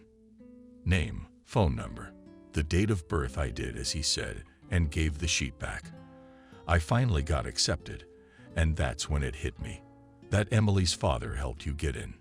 William interrupted his brother. Yeah, sort of, James replied. To be more precise, I was helped by a friend of his, who was a rector at the university. He and Nick used to go to the sauna on Saturdays. After that, he helped me with my job too. How? You said you were lucky. You won some competition, and you were offered the job. William said in surprise. What else was I supposed to tell you? I just wanted Mom and Dad to be proud of me and think that I'd achieved everything on my own, James said quietly. And I was thrilled that I was able to get into the institute of my dreams. Then I got a good high-paying job. I even started dating a girl, Anna, whom I liked very much. But it was not as easy as I thought. What do you mean? William wondered. I believe that I was just lucky to meet such a kind and influential man as Nick. Ignoring his brother, James continued to speak, but then I got a call from an unknown number. I answered. It was Emily's father, who asked me to come to his office. He said he had something urgent to talk to me about. I went, of course, because I had no idea what was going to happen next. There was silence, but William already knew how this story would end. He couldn't believe that James had really gotten himself into such a terrible mess. William was an honest and upright man, and was sure his brother was the same. But this filth that is part of his brother's life came as a shock. James wanted to finish the story quickly, so he continued. When I arrived at Nick's workplace, we had an interesting conversation. He asked me how I felt about his daughter, if I liked her, and if I would like to date her. I replied that she was a nice girl, and I felt great about her, but immediately told him about Anna, that I was in love with her and we were dating. He reacted to my response with resentment, saying that his daughter has been going crazy for a long time, and he would love it if I dumped my Anna and started dating Emily. I tried to explain that this is impossible. I only see Emily as my friend. I talked for a long time trying to make it as friendly as possible, but Nick wouldn't listen. Anyway, at some point Nick changed the subject and started asking about my studies and work. I told him everything was great, and he replied that it would be a pity if I was expelled and fired. To his words, I don't understand. Also objected that I have everything excellent in the institute and at work. For what reasons could I be expelled and fired? He only then grinned and wished me luck. About a week later, the instructor tried to fail me on an exam. He asked questions that we had not studied at all during the semester. Money went missing at work, and the shortage was pinned on me. I understood why it was happening, and I didn't want to go along with Emily's father. You could have asked your parents for help. So what happened? Where are we and where is Emily's father, who owns a big business and knows a lot of powerful people? Don't be ridiculous, Will. Are you exaggerating? William tried to object. I don't think your father-in-law is as omnipotent as you describe. No, brother, James said with a chuckle. Maybe I'm understating things, but I'm certainly not exaggerating. I didn't realize what an authority figure he was before either, but now I know what extensive connections and influential friends he has. So do I go on, or are we going to argue? Go ahead. Anyway, after that conversation, I started having problems. I was trying to keep up, and I was torn between my uni job and Anna. When I was almost out of energy, Nick called me again. He asked me how I was doing, how my studies were, how my job was, asked me to come up to his office again. There he offered to help me, that he could work things out. But in exchange, I had to go out with Emily, and he had one condition. Emily must never find out about our arrangement. I didn't want to agree honestly, but I was well aware that if I refused, Nick would get to me for good. James was silent for a moment, and then said in a quiet, calm tone, "Do you know, William, what was the hardest thing for me to do?" "What?" "Dumping Anna. I really liked her.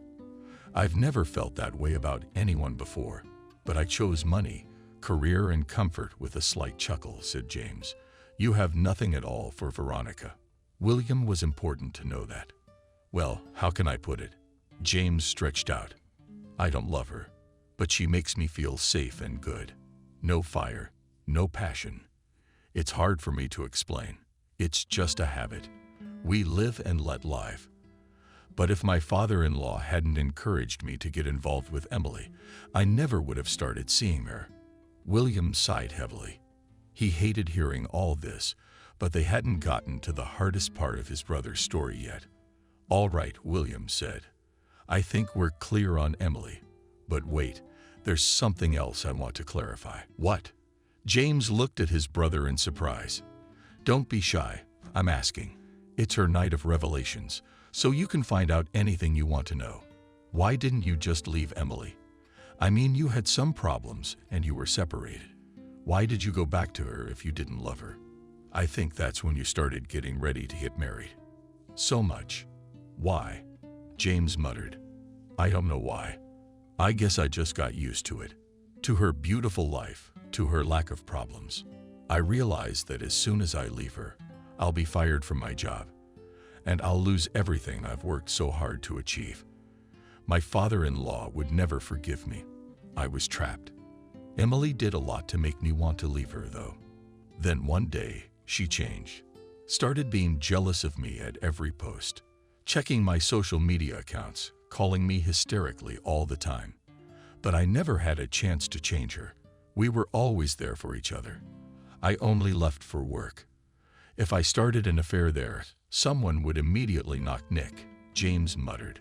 "Well, then I don't understand how she let you go on a business trip for 2 whole months. It's just a coincidence, I guess," my brother replied. "I didn't expect to be so lucky at all," the man said. "The stars have aligned just right. First of all, I didn't ask for this trip. Nick sent me. He loves his daughter, of course, but she tries not to argue with him. Secondly, She couldn't come with me because her father had just found her a great place to build a beauty parlor. She has long dreamed of her own business, so she could not miss such an opportunity. After all, it was necessary to quickly draw up the documents and start making repairs, and Emily wanted to control the whole process from start to finish. Anyway, she agonized for a long time, but decided that everything would be all right. She couldn't miss the opportunity to realize herself and show everyone that she could do everything herself. Got it. She fulfilled her dream. As far as I know, her salon is doing well. William clarified. Yes, it's doing well. But that's not her fault. It's Nick's, James said, waving his hand. But that's not what this is about. I left for this town, and Emily's been calling me almost every hour to check on me, to see what I was up to. She wanted to come over a bunch of times, but I kept calming her down. It wasn't very far away, so I'd drive myself to see her. And then things kind of settled down. She got busy with the salon, so she just didn't have time to control me. That's where Kathy came in. So, you met her and immediately decided to cheat on your girlfriend. I interrupted my brother, William. No, of course not. I wasn't going to cheat on anyone. It's just the smell of freedom. You know, it's a bonding experience. The first time I saw Kathy, she was upside down, trying to keep her balance, you know. Well, she's got a nice ass, so I couldn't resist. I decided to help the lovely girl. William was silent. He listened attentively to his brother, but he didn't like the words that Kathy had a nice ass. It made him feel something unpleasant. James didn't notice the change in his brother, so he just continued with his story. When Kathy changed, I saw that she was okay in the front too. Nice face, nice breasts, waist, legs all on her.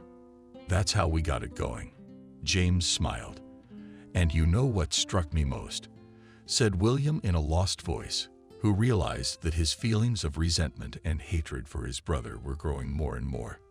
She was a virgin. James laughed, emphasizing the last word. I couldn't believe it when she told me. I thought she was just putting on an act.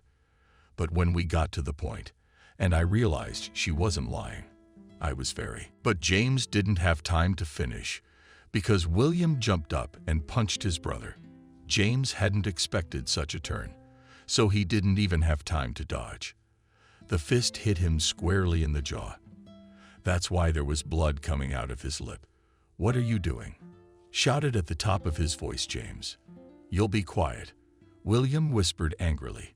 Are you out of your mind? James asked, surprised by his brother's behavior. William said, holding out a handkerchief to James. Whereupon I said, I'm not at all. I'm just shocked that you, my brother, played with a girl and then left her pregnant. How could you do that? I thought my brother was a real man who could take responsibility for his actions. And he was. William waved his hand at his brother and headed out of the room. And you're so right, aren't you? James grinned, pressing his handkerchief to his lips. I'm just a normal person, living the way my parents taught me, and I don't do anything mean. I don't understand why you're so full of shit, William said hatefully and walked over to his brother. He didn't want to talk to him, but he had to know everything to the end. So he asked the main question. Tell me, did you know that Kathy was expecting a child? I didn't know anything when I left, James said, touching his lip and wincing at the pain.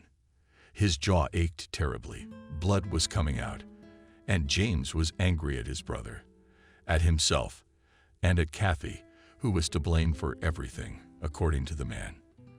When you found out she was pregnant, after a while she somehow inexplicably found me on social networks and wrote honestly. I was shocked when I saw her message. I mean, she didn't even know my last name. The SIM card, the number of which she knew and immediately threw away. It was a working, simple phone at work, said that I lost it. They gave me a new one. Why'd you run away? You didn't even call her or break up with her like a real jerk. And when you found out she was pregnant, you didn't contact her either. Why not? Yours again. Why did James get angry? You're asking why. What could I possibly have said to her? I don't know, William said in a near whisper. You could have at least said a proper goodbye instead of just disappearing. Do you really think that's what she wanted? With a chuckle, James answered, wincing at the pain of the blow. Probably not. William shrugged. But when she told you she was pregnant, why didn't you contact her? That's what I don't understand. So what? What difference would it have made? James asked harshly, looking his brother straight in the eye. William just shook his head, and James continued. Exactly. It wouldn't have changed anything. I wasn't going to break up with Emily, so I didn't answer Kathy. I'd had a good time with her, of course, but that wasn't it. With her, I felt like a student who couldn't afford luxury gifts for a girl. She glowed with happiness when I brought her a crumpled rose bought in the underpass, or offered to drink coffee and eat a hiked dosha. But I didn't want to live like that. Emily and my father-in-law showed me a very different life, a more expensive one. I guess I would have understood you and could justify you somehow, said William. But I will never understand how you could not even ask about your child's fate. Stop, James said with a chuckle. Actually, I only knew about the pregnancy, the baby, and she didn't tell me. Kathy disappeared and never wrote to me again. That's why I thought she'd had an abortion. Shut up, William threw. I don't even want to hear it. You're just a coward and a moral freak. I'm ashamed that you're my brother. William left the room. The apartment was already quiet. Apparently, the parents were asleep. The guy tried to walk as quietly as possible to the corridor, took his jacket, and went out into the entrance. He didn't want to stay in the apartment. He needed a breath of fresh air immediately. This conversation had ruined his relationship with his brother, most likely forever. Kathy sat on the couch, holding the bones in her lap. They were looking at the multicolored lights on the Christmas tree. The girl was sad. Christmas was due in a couple hours, and Kathy was trying to understand. Why was she feeling so homesick? It hadn't been a bad year. Liam had hardly been sick at all. She'd gotten a pay rise and life had gotten a lot easier. In fact, she understood everything. It was William and his sneaky brother who had spoiled her impression of the past year. She regretted having met William because it made her have to remember one of the worst events in her life. After Kathy had slapped William back, she thought he would never appear in her life again. But that turned out not to be the case. He called her all the next day, but she didn't pick up. He kept calling and calling. So Kathy just blacklisted him. But that didn't help the girl calm down either. She wanted to get away from sad thoughts and heavy memories, so she looked at her son and asked Liam, "What do you think Santa Claus will put under your Christmas tree?" Kathy already knew the answer to that question. Liam dreamed of a railroad, but the one her son really liked cost too much. The girl simply could not afford such a purchase. But fortunately, she had a best friend who was happy to help Kathy out.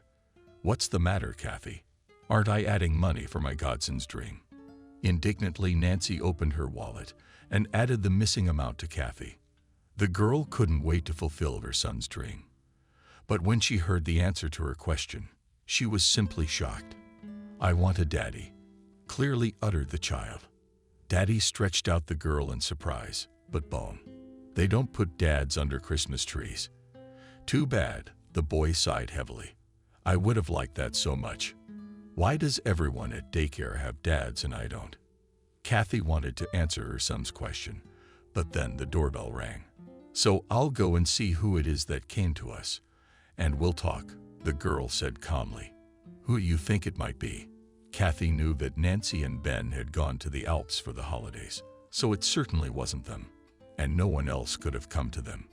"Who's there?" asked Kathy, and looked through the peephole. "Santa Claus" was heard from behind the door.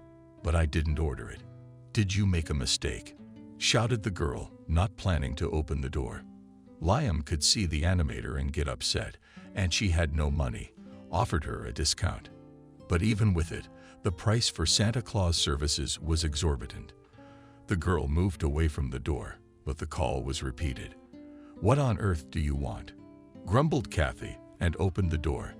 "I didn't order Santa Claus." clearly said the girl, so that the man understood her. "We can talk." Santa Claus skipped the beard a little, and Kathy recognized him immediately. It was William in his Santa Claus costume. He looked great, like he was a real fairy tale wizard. But Kathy wasn't impressed with the surprise. "No, go away," through gritted teeth, she said, trying to speak as quietly as possible. "We have nothing to talk about. I've played the part. We shouldn't see each other anymore. Goodbye." "Kathy, why are you doing this to me?" "Yeah, my brother's a jerk, but it's not my fault. It's not fair to me. It's not fair." The girl was surprised. "You can't deny me the opportunity to communicate with my own nephew." The guy said seriously, "Come on with your nephew. You doubt it's your brother's son. We have nothing to talk about," shouted Kathy and slammed the door. "Mom, who's that?" Liam suddenly stepped out into the hallway. "No one just made a mistake," said the girl. She took her son by the hand and led him into the hall. But then the doorbell rang again. "I told you you were wrong. Goodbye," Kathy shouted angrily, loud enough to be heard outside the door. "Who's that?" asked the boy, coming close to the door. Santa Claus came from William's cheerful bass. "Mommy, Mommy, it's Santa Claus. Open up quickly," joyfully shouted the boy, clapping his hands. "Son, Uncle's joking. It's not Santa Claus," said the girl to her son and turned to the door. "I told you to go away. I'll call the police." The girl hoped this would scare William into leaving. But no, the guy rang the doorbell again. Kathy sighed heavily, and the boy ran to the door again and shouted, "Who's there?" "It's Santa Claus. I brought you presents. I know your name is." Liam spoke William to the boy. He realized that only with the help of his nephew would he be able to get into the apartment. "I'm right. I also know you've been good all year, so you'll get presents." Liam stood by the door, holding his breath. Kathy was terribly angry, so she swung the doors open to put the guy in his place, but immediately regretted her decision. Liam saw Santa Claus and rushed over to hug him. "It's the real Santa Claus. Mommy, look, Santa Claus even knows my name. And you didn't want to let him in. But he's real." Excitedly, the child shouted all the way down the stairs. He grabbed Santa Claus by the sleeve and started dragging him into the apartment. "Santa Claus, come on in. We got potatoes and a nice salad. Come on in, we got a treat for you." The girl realized she couldn't get rid of William now. The guy was fun. He gladly stepped into the apartment and went with the boy to the table. Kathy, however, tried to show her displeasure, but she failed. She was pleased to see William playing with her son and how happy the child was. Strangely enough, they quickly found a common language. Liam was diligently telling Santa Claus a poem he had recently learned with his mother. "What did you get a present for?" "A huge construction set." The boy just squealed with happiness. "Well, now Kathy closes his eyes and you." "Santa Claus has presents for everyone," said William. "No, I'm a big girl now, Kathy." I tried not to look at him. "So what? Girls get presents too, don't they, Liam?" Santa Claus said cheerfully and winked at the boy. "Mom, come on," closing your eyes and putting your palms up. "Come on, Kathy," closing your eyes and putting up your palms. The girl stubbornly shook her head negatively, but then Liam intervened in the conversation. "Mom, why are you so mean? You can't argue with Santa Claus. Let's close it. Please, Mom." Santa Claus is now offended and will leave and will never come to us again, he said. The girl had to obey. She closed her eyes and reached out her hand to William. Suddenly, something small and cold touched her hand. Kathy opened her eyes and saw a bracelet with a small pendant that said family on it. "Kathy, you are my family now." William spoke softly, looking into her eyes. For the rest of the evening, Kathy was overcome with confused feelings. On the one hand, she was happy. She felt incredibly warm watching William play with her son. She had never seen Kostya so happy. The boy ran up to his mom all evening and said, "Mom, We have a real Santa Claus visiting us. Can you imagine? A real one. Kathy only smiled in response to his words. On the other hand, she was afraid. She was afraid that when the chimes struck, William would disappear and she would be left alone again with a child who lacked male attention. It was 11:40 on the clock. Liam suddenly fell asleep right on the floor next to the new construction set Santa Claus had given him. "Move him to the bed," William asked in a whisper, looking at Kathy. She nodded. The man took the sleeping boy in his arms and carried him into the room. The boy was so tired from playing with the fairy wizard that he didn't even wake up. William laid him on the bed and covered him with a blanket. He didn't want to think about his brother at all, who had decided to cowardly run away the morning after the conversation. But he couldn't just run away like that. Nervous, he quickly pulled up his shoes, causing him to drop his shoes in nice. His mom woke up from the rumble. "Ben, where are you going?" asked the worried woman. Peter appeared behind her. And William, who stood and tried to hide a wry smile. But he wasn't very good at it. "Hey, Mom." He didn't want to think about his brother at all, who had decided to cowardly run away the morning after the conversation. But he couldn't just run away like that. Nervous, he quickly pulled up his shoes, causing him to drop his shoes in nice. His mom woke up from the rumble. "Ben, where are you going?" asked the worried woman. Peter appeared behind her. And William, who stood and tried to hide a wry smile. But he wasn't very good at it. "Hey, Mom, it wasn't Emily who called. I think she's in labor." James lied, trying not to look at Evelyn. "I have to leave right away." "How are we going to get there?" asked William and James' father. The parents were very surprised that their son wanted to just run away without telling them anything. "We don't have a car. How are we going to get there?" "I thought you said you could drive us to your aunt's." "Well, nothing. You'll figure it out somehow." Threw the guy. Quickly ran out of the apartment. "Go catch up with him," said William's mother. "Or rather, let him wait for us while we get ready." William ran after his brother, but not to persuade him to come back.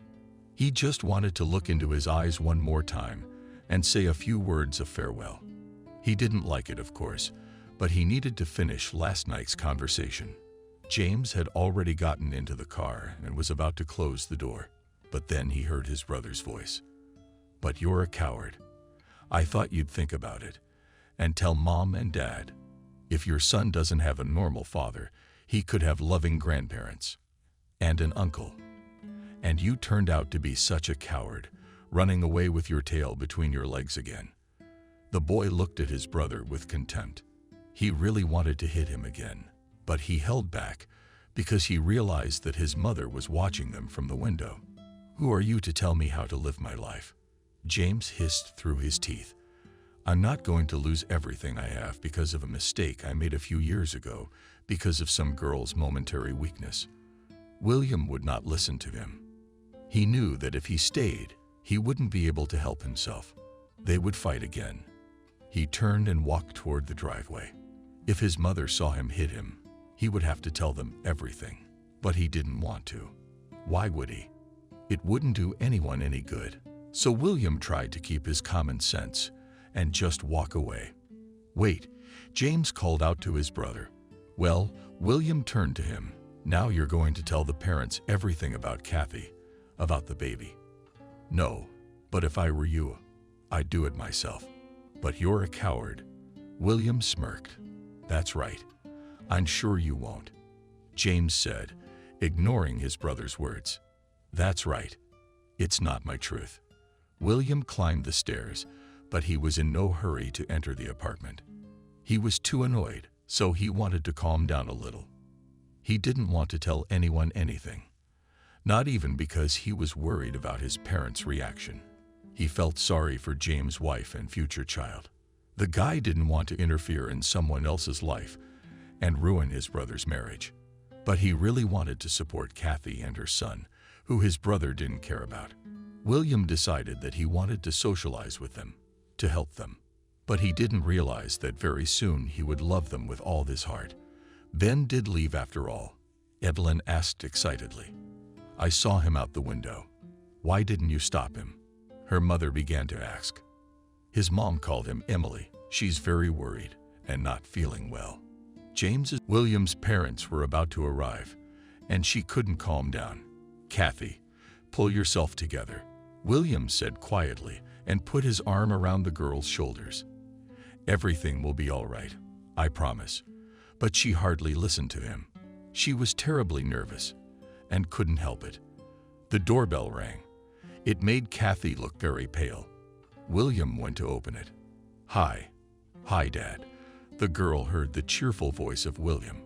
Well, how did it go out? Great, and I want to introduce you to my favorite girl. Meet her, said the guy, entering the living room. This is Kathy. So we're Evelyn, she started to say, but immediately glassed. Kathy, you said this was Helen. I don't understand anything anymore. William, please explain. The woman slowly sank down on the chair. Peter did the same. Yes, of course, now said the guy, gathering his thoughts last time. I deceived you a little. I didn't really have a girlfriend, Lena. I said so you wouldn't worry about how my personal life was turning out. But when you said you were coming to meet my fiancé, I was terrified. So I started looking for someone who could play this difficult role. But things didn't go according to plan. And I did find my love, Kathy, said the guy, hugged Kathy and smiled at his parents. So, wait, Mom. Give all the details later, interrupted the guy. You wanted me to be happy. I am now happier than ever, said William and paused. What else? I also have a son. What? What son? For Evelyn looked completely confused. I don't understand. Kathy's pregnant. No, but she has a beautiful boy named Liam. I want to marry Kathy and adopt him. But that's a big responsibility. Someone else's baby. No, Mom, it's not someone else's baby. He's my own, and I love him. You will too, I'm sure, said the kid. Really? Kathy, call your wife. Have her bring Liam over. William looked at Kathy, who had been sitting still the whole time. The girl flinched as if coming out of a stupor and ran to the phone. Evelyn wanted to take advantage of the moment when the girl left the room and talked to her son. But when she looked at him and saw how much love and happiness was in his eyes, she didn't interfere. The woman decided that life would put everything in its place. And life did. Evelyn and Peter really fell in love with grandson Liam. Grandma Dasha looked at the boy and did not understand why he looked so much like little William. Exactly like William, not like his biological father. The fact that Bones' daddy was James, they never found out. William and Kathy didn't want to tell. They were fine as they were. James tried to communicate with his relatives as little as possible. He was afraid of losing everything if the truth came out. The man had achieved too much to lose everything because of what he said was a mistake. He loved money, he loved luxury. But if Emily found out about the affair and the baby, his father-in-law would strip him of everything he had. So for the sake of keeping the secret, he was ready to give up even the nearest and dearest people. Everyone was happy. Kathy was happy with William and Liam, who was surrounded by the care of not only Mom and Dad, but also grandparents. This was something the boy could never have dreamed of. And James was happy, surrounded by power and money, an unloved wife, and a father-in-law who was killing the man more and more. Everyone had something they aspired to. Well, who's right? Life will show. Subscribe and click the bell. The thing is that at some point Molly began to study so sharply that on the personal order of the principal, she was allowed to take a few extra classes at school. And it so happened that by the time she was 16, she was graduating. But then he came into the life of their little family. Stephen, just one day, Nancy brought him to their house. Once they had a normal house, albeit not a rich one, a rented one too, but normal.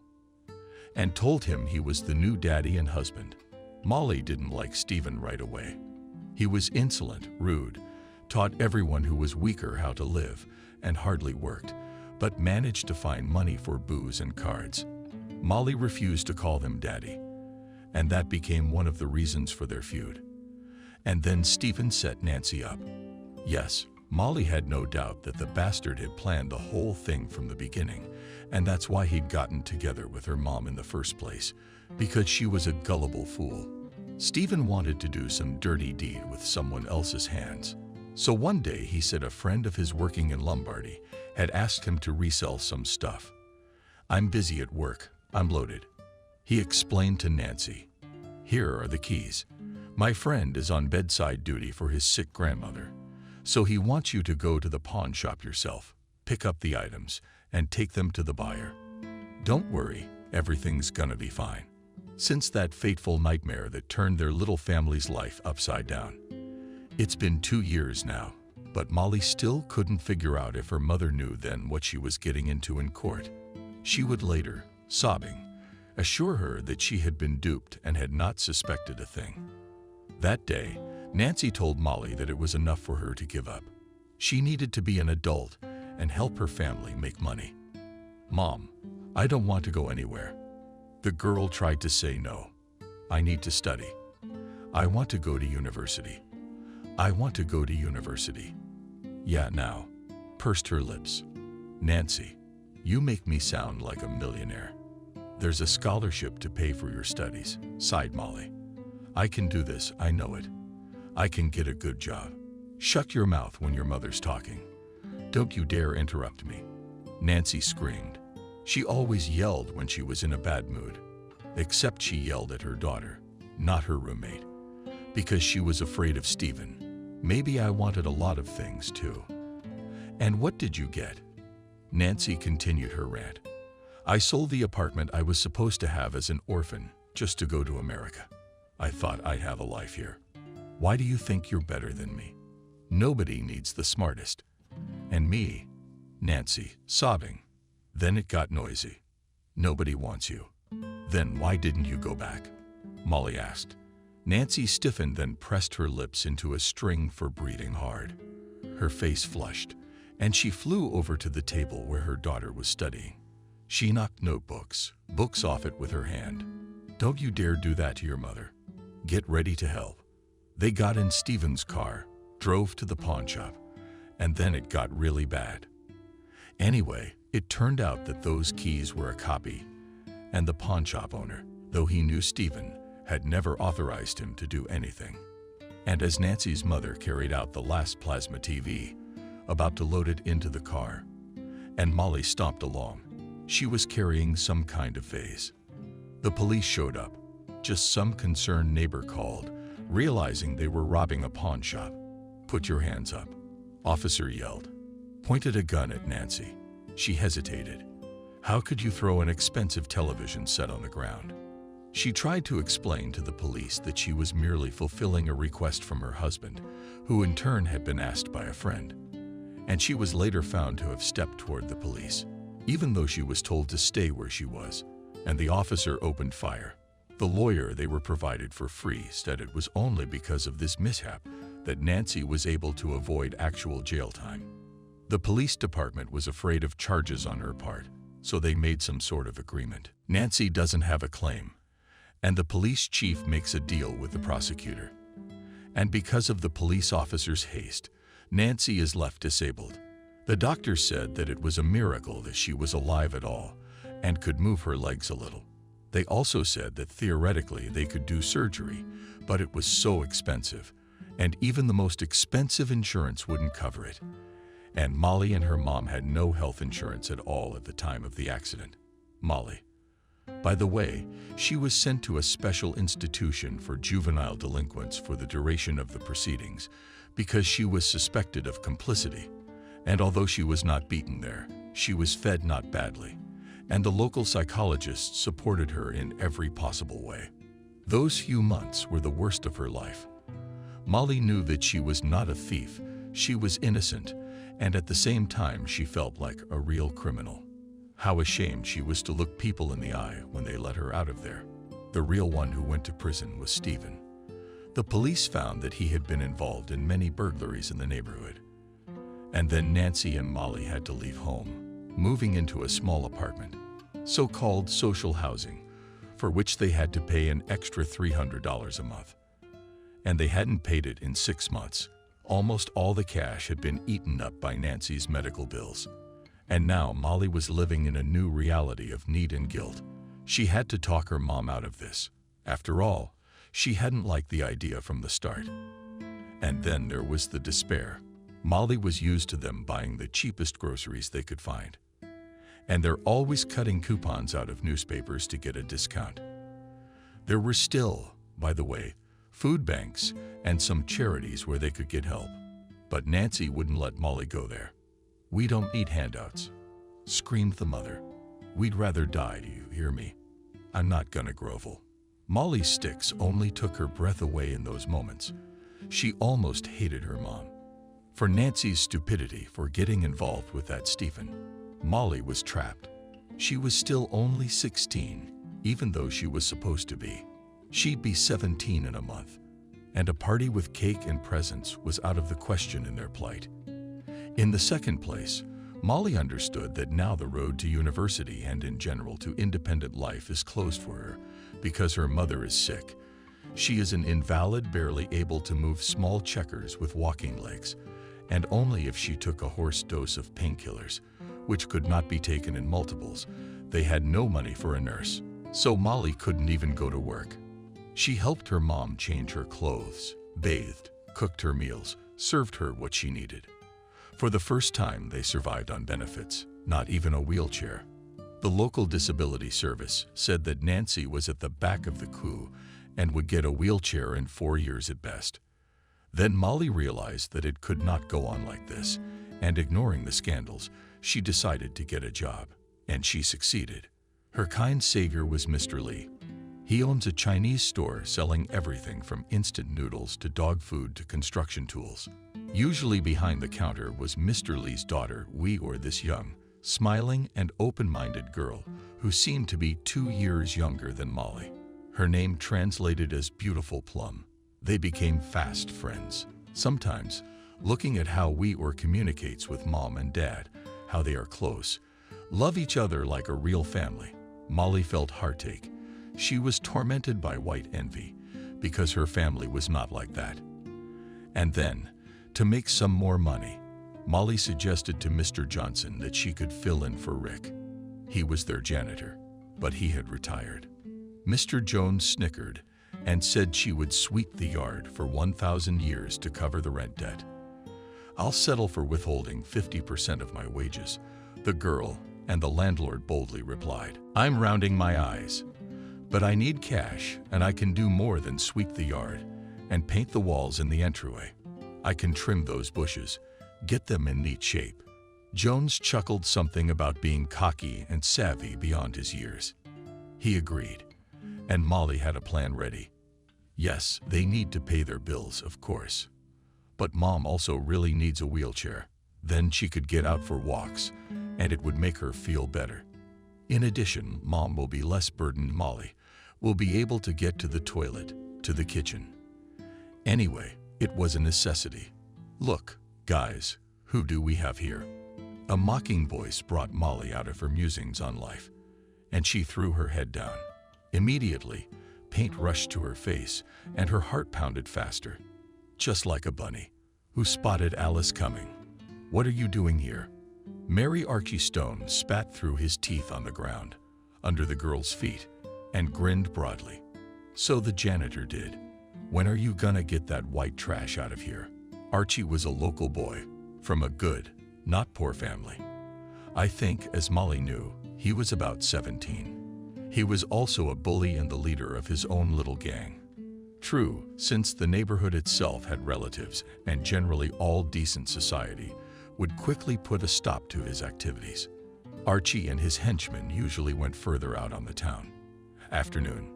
Molly decided that it was better to be polite and not to give in to provocation.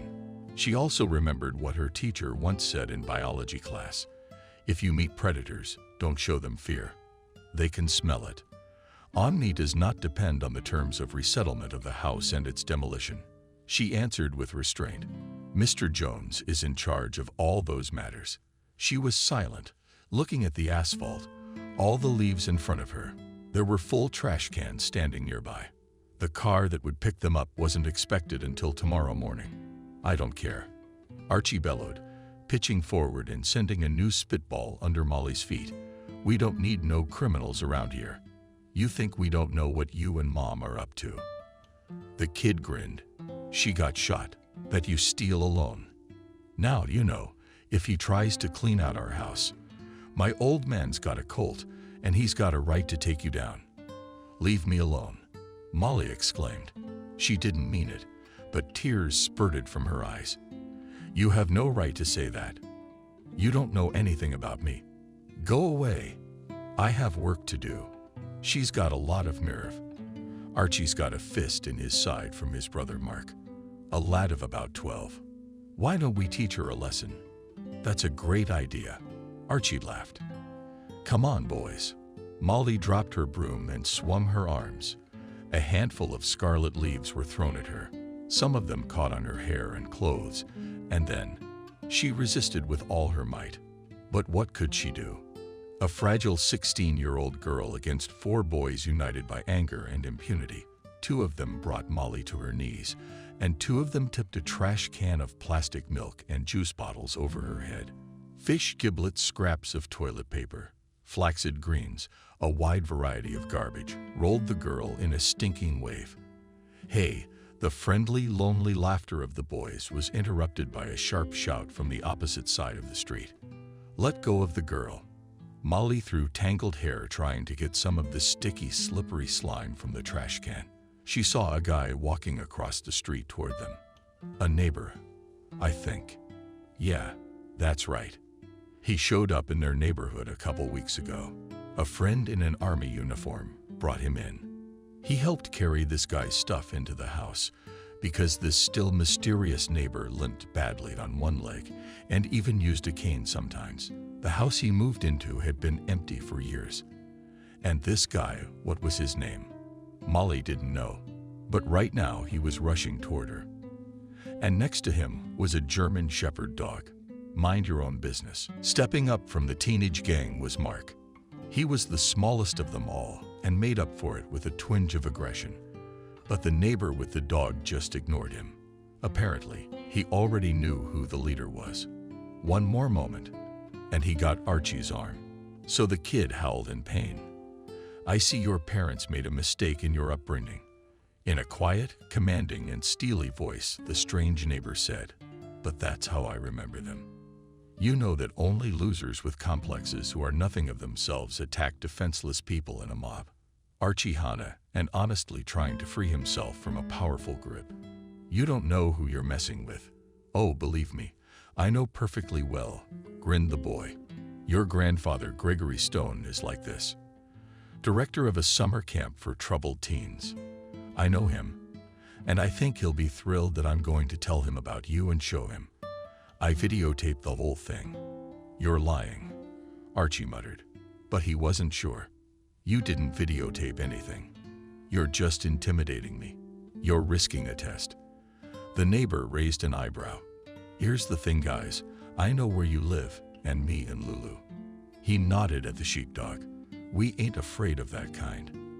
And we can give each and every one of you a hard time. But I also know you can't be rehabilitated so easily until you've had a good thrashing. They won't let you pass like the flu through the center. So I'm not gonna lecture you on the nature of good and evil. I just need you all to apologize to this young miss and stay away from her. I see. 2 of the gang protested languidly, but Archie, whose shoulder looked like it was about to pop out of joint, yelled at them to do as the man ordered. I apologize with a sour face, Mark said. Behind him, 2 more kids repeated the same. Finally, Archie himself apologized to Molly. The free neighbor let go of the bully so sharply that he almost fell, and then, accompanied by his henchman, looking back with a mixture of fright and shame, Archie ran away. How are you? Asked the neighbor to Molly, who was still sitting on the pavement among the slop. Thank you, the girl mumbled. Give me your hand. He held out his palm to her, and she leaned up. Alex Milton. He introduced himself. Molly, she said, and then added, but that's it. My name is Molly. Alex repeated, thoughtfully as if tasting her name is very beautiful and unusual. You are not Native American. I'm from Russia, answered the girl. My mom moved here a long time ago. And ours kicked our nose out. Thank you very much. Oh, she swayed slightly. She was dizzy. She must have been nervous. Also, her forehead felt oddly wet for some reason. And his tentacles. Molly ran her hand over her skin, looked at her fingers, and gasped. The tips were stained scarlet. Are you hurt? Alex exclaimed. And before Molly could react, he reached for her, brushing her bangs off the girl's forehead. Damn it. Well, who did it? He hissed angrily. They didn't touch me, she hastily explained. For some reason, suddenly for the passage, for the safety of the bullies. If this type with the features of the terrible night decides to find them, chase them down, and will undoubtedly succeed in doing so. Buck fell out of Buck with everything else. She nodded down at the shards of glass jar, the sharp edge of one of which had ridden over Molly's head. You need to go to the hospital, Alex said. Let's call your parents. He frowned when she shook her head. I live with my mom, my dad doesn't. Then we should call your mom. Phone. Or shall we walk you to your apartment? No, sir.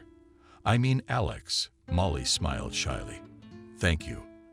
I don't know how to thank you, but I really don't need to go to the hospital. Molly wasn't aware of this. Should there be free care in cases like this? I guess even without insurance, she wouldn't have been kicked out the door. But even more than that, as creepy as it was to admit it, she didn't care about her own person. Lately, she had been perceived as aloof, as if she were a doll with arms and legs, capable of representing the primitive life of a human being. Molly looked around absent-mindedly. The trash would certainly be picked up now. But how to get home like this? Mom would ask questions, and Molly would rather go under than tell her what had happened. She must have gotten that look on her face, because Alex suddenly said, "Let me help you out here. And then are you afraid to go home?" As you guessed, she squinted. Actually, he chuckled. You just whispered under your breath. What's Mom gonna say? But she did. She shrugged and started picking up the trash. Why did you bother? Water. Distracted, Alex smiled. It was a spontaneous act of anger. From individuals with nothing better to do. Or do you have a serious conflict? When you go to the police, will I be a witness? No. Molly's eyes went wide. She turned pale. Not to the police. Okay, he replied, after a moment of ruling between them awkwardly in silence. No police. So you've recently moved here?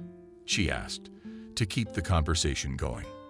Lulu and I are going to live here now. At least for a while. Would you bow with your foot, sir? The girl said shyly. I don't want it to get more sore from fiddling with me. It doesn't hurt much anymore. Alex answered. But the doctor says that you have to use the cane for at least another year. The compound fracture broke like a lollipop. Pardon the details of the cough. He awkwardly. No, it's fine. I sympathize. Molly smiled shyly as the trash was collected, and they stood up.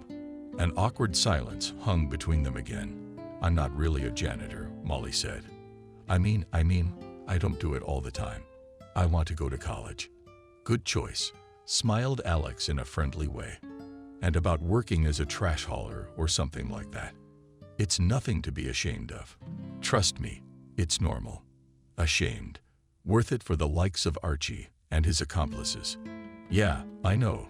The girl averted her eyes. But I'm going to go, stop. He caught her arm. Gently, but firmly.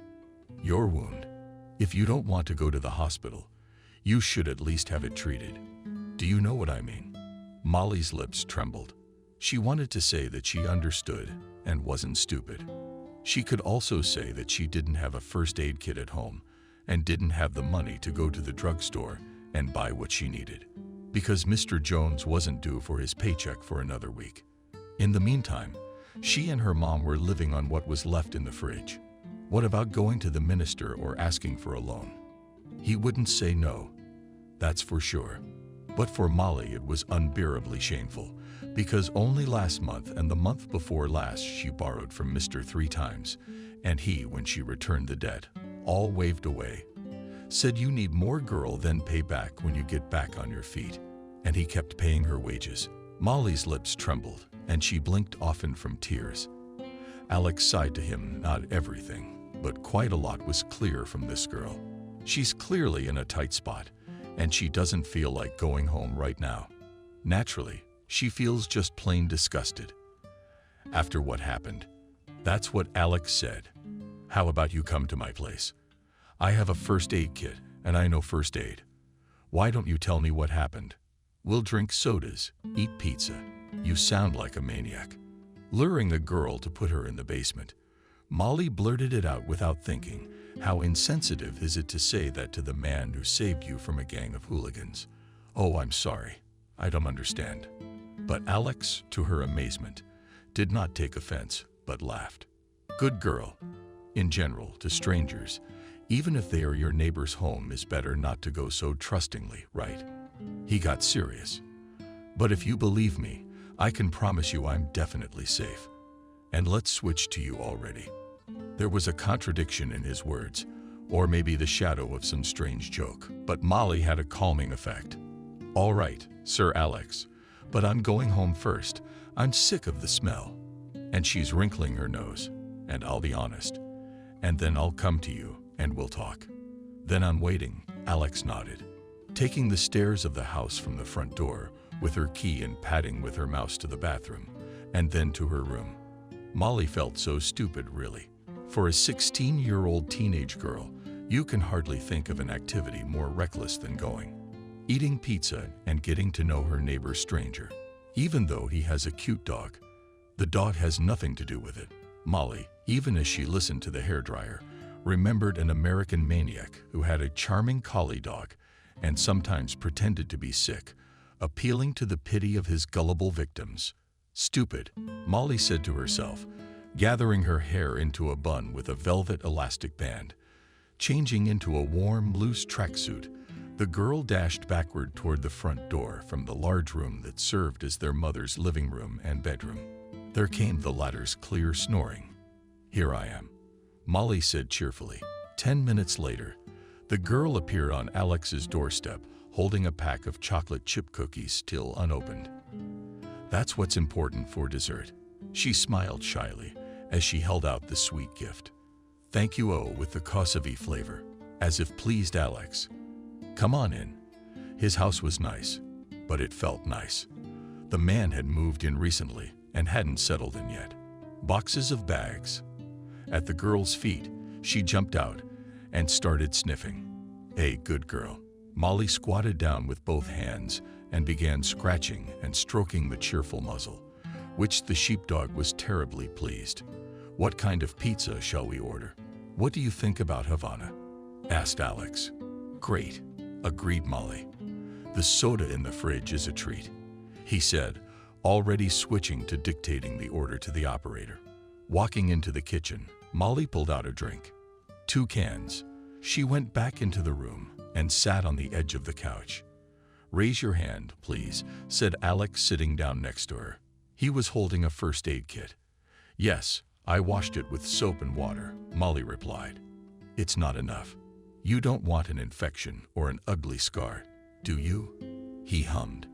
And when she removed her hair, he quickly and easily treated the affected areas and applied a bandage. I think you could use this, Alex added. Tapped his finger on the box he tucked everything he used into. Thank you, Molly extended. It was clearly charity, and she was creeped out. How embarrassing. You bet. A man who can't buy what he needs at the drugstore. It's a walking disgrace. Another awkward pause was saved by the doorbell ringing, delivering a pizza puppy. How hard was it for Molly not to gorge herself on food? No, it wasn't that she and her mom were starving, but Nancy had just bought a mountain of canned pork and beans in one sauce with her last welfare payment. So ate pretty much just that, interspersed with pasta and onion over a roast and crisped with the best sweet or savory. There was also tea and coffee in the house. In general, the diet did not shine refinement of flavors and balance. "Are you a military man?" suddenly asked Molly, when there was less than half of the pizza left in the silent treat. She noticed the photo card on the coffee table.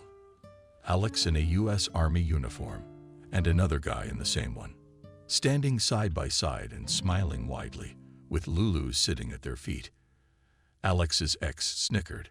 How many times had he been asked that question? And he'd been provided with different answers, mostly brief, polite ones, but ones that made it clear to the interlocutor that he didn't want to talk more on the subject. And then there was the truth, the one that changed a lot of things in his views on the world, the one that made him renounce a lot of things that seemed once the only true. He knew the girl only a little. She was essentially nothing to him. But somehow, suddenly with her, he realized what he wanted. He just had to tell the real truth that only a few people had ever been able to hear from him. And Alex spoke. He was born into a family of hereditary military men who had chosen this way since the war for the independence of the United States of America. And it was very rare for a family to go against tradition. But such a person was Alex's father, who decided that his vocation was big business, and he succeeded in it. He made a lot of money, and then almost lost everything. A few years ago, when Alex was a little more than 20 years old, his father died of cancer, and before his death he asked his son to join the army because family and its heritage is important. Alex had already graduated from university at that point. He wanted to be a chef. That was his dream. But he also gave his father his word. And so instead of the kitchens of Paris and Rome, Bangkok, and Mexico City, he ended up in the U.S. Army and on to the Mexican border. I thought that was cool. I had some good guys with me, with a sad smile, Alex said. The work was not easy. Every now and then we had to stop attempts to get across the border. These were illegal immigrants, and often it was about families who ran after the American dream, women, children, and sometimes old men, grown men. They gave the last of their money to dubious middlemen to help them cross the border as they hoped to live on the other side, all in different ways. But there were many dangers along the way. One was that these people risked falling into the hands of modern-day slave traders. We've had to deal with these cases, Alex said thoughtfully. Hardly anyone here thinks about what goes on out there. But you know, soon I realized it can't be like that anymore. The thing is that Alex started to notice some strange things over time, as if some of the army chiefs were playing for the wrong team. Not that they cooperated directly with the bandits, but as if they turned a blind eye to a lot of things, not wanting to create unnecessary troubles for themselves. But no one listened to Alex, and at some point he was told to shut up. And then one day it became known to him that a group of illegal immigrants, mostly women and children, were going to cross the border. About 20 people, and actually in cooperation with the state police. The U.S. military had to prevent it, and then contact Mexican authorities to take care of their people. But suddenly the plans changed, and Alex, not willing to take anyone's word for it this time, decided to do a little investigation of his own. And he was horrified, because it turned out that these people at some point, while they were still on the territory of America, were going to be attacked by bandits belonging to a Mexican clan who were going to take them into slavery. Naturally, Alex rushed to his superiors. He tried to tell them that plans had to be changed immediately. People had to be rescued. "It's the Mexicans, son," the chief told him, a big military man sitting behind a desk in his luxurious office. "We take care to keep them out of our America. What do you care what happens to them next? Let them go home. And if something happens to them on the way back, well," did the commander smirk. They knew there were hungry quarters in the desert. They were idiots themselves. Alex was horrified at such cynicism and rage. This was coming from a man who called himself a great patriot of America and a fighter for its ideals of freedom. So how could he be so damn cruel to those unfortunate people who only by the entanglements of life had rushed after phantom dreams to a supposedly hospitable America? Alex knew that he must obey the order, but he also knew that he could not sleep peacefully afterward, having allowed such a misfortune to happen. And so, accompanied by his friend, the man from the photo, his name was Mike, Alex, under the cover of night, went into the desert. They found them, caught up with members of a Mexican crime syndicate, who were already preparing to load the frightened people into a truck. They told them they were under arrest. And then there was a fight with the Americans. There was a dog named Lulu. She too fought against the villains. But Lulu was badly wounded, and as a result, no matter how hard they tried afterward, the vet's deafened LO in one ear suffered then, saving the dog and its owner. Alex and Mike were not idiots, realized that alone here nothing cannot be solved to the end. That's why they called the Migration Police, as well as the FBI, and soon the help arrived. Unfortunately, almost all the bandits managed to escape, and the rest were seriously wounded and said they would sue the American army for shooting them, and in general not just tried to stop them, but beat them up heartily. But Alex and his friend were ready to go to the end. In fact, they didn't expect to be declared heroes or to be even grateful. They just did what they had to do. But it came as a real shock to everyone. The fact that they, it turns out, now became even more guilty of having left the base unauthorized, attacked the citizens of Mexico. Alex and the boys were told that they were in big trouble, that they were going to be court-martialed. They were told they shouldn't have gotten involved, that they were interfering with some big investigation, and that if the bandits hadn't been spooked, it would eventually be possible to get to their big bosses. But Alex didn't see it that way. How could one know what was going on and not interfere? Call, allowing innocent people to be taken like cattle and sold like cattle. He was shocked, and for some reason he didn't believe that the Mexican authorities would have released the captives. But later, and then Alex thought, even if they would have released them later, what could have happened to defenseless children and women in the meantime? It was scary to think about. In general, the situation was the most difficult and gloomy. But suddenly, it turned out that Mike had some very good big connections. As a result, the friends went to a special agreement with the authorities. They tell everything they know about this human trafficking story, and they get almost nothing for it. But Alex, as the main instigator, had to leave the army. And he agreed because he was ready to resign. Disappointed with the U.S. Army, his friend Mike, who was an army doctor, said he was going to retire too, just a little while before he retired. Alex spent the next few years traveling around hospitals. Many doctors said he wouldn't be able to walk at all, but there were those who took on the difficult fracture. Work as a cook, of course, he could not, but he managed to run a cooking block, which brought some money. And then there were the payments from the fund left by my father, almost all of which went to terribly expensive medical treatment. This house used to belong to my father, Alex said. He started by selling real estate, but he lived in this house himself, so he never sold it to anyone. It was a memory of when he was young, when my mom was still alive. Alex looked Molly in the eye. She died in childbirth. "I'm sorry for your loss," she answered, quietly, and thought about the fact that no matter how hard it was for her, but just how lucky she was to have her mom. True, she didn't have a father as caring as Alex, so they were kind of alike. Neither of them had a full family, and yet they were so different. How did your family take it when you left the army? They know what happened. Not everyone knows, and not everyone has accepted. Grinned sadly, Alex. We don't talk much. I don't blame them. It's the way it is. Sometimes you need to separate from your family, but still be a part of it. It's hard to explain. Well, now he waved his hand and glanced at the last slice of pizza in the box, moving it over to Molly. "Here you go. I don't have much of an appetite. Now I just want to figure out what to do next. I want to get my leg all sorted out. And then maybe I'll sell the house after all. My dad said it's up to me. I'm gonna go work as a chef after all. Or maybe I'll open my own restaurant in Florida, just for tourists and locals. Nothing fancy. I want to be able to do a little more of everything myself. Something homemade, you know." Molly nodded.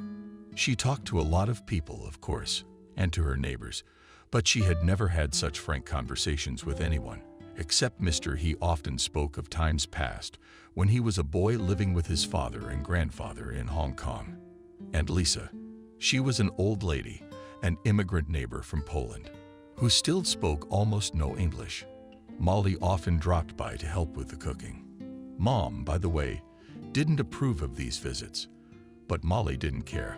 Lisa was partly a substitute for her own grandmother, whom Molly had never known. And now, sitting next to Alex, scratching Lulu behind the ear, Molly talked about what was troubling her, what she was living. She opened up to him about how she'd had high hopes, and then everything had crumbled. How difficult it was now, and how sometimes it seemed to her that there was only the blackness of hopelessness ahead. You and I have been betrayed in some way by the system that we believed was supposed to protect law and order in America, Alex muttered. Drink. He gently touched Molly's chin with his fingers, lifting her head and meeting her gaze again. But life goes on, you know. We don't have to give up. It can still be okay. I'd like to believe it would. Sadly, the girl smiled. They talked some more about little things, like how Lulu likes to play in the dog park, and what the town was like in the olden days. And among other things, Molly mentioned that she and her mom had once been to a traveling circus.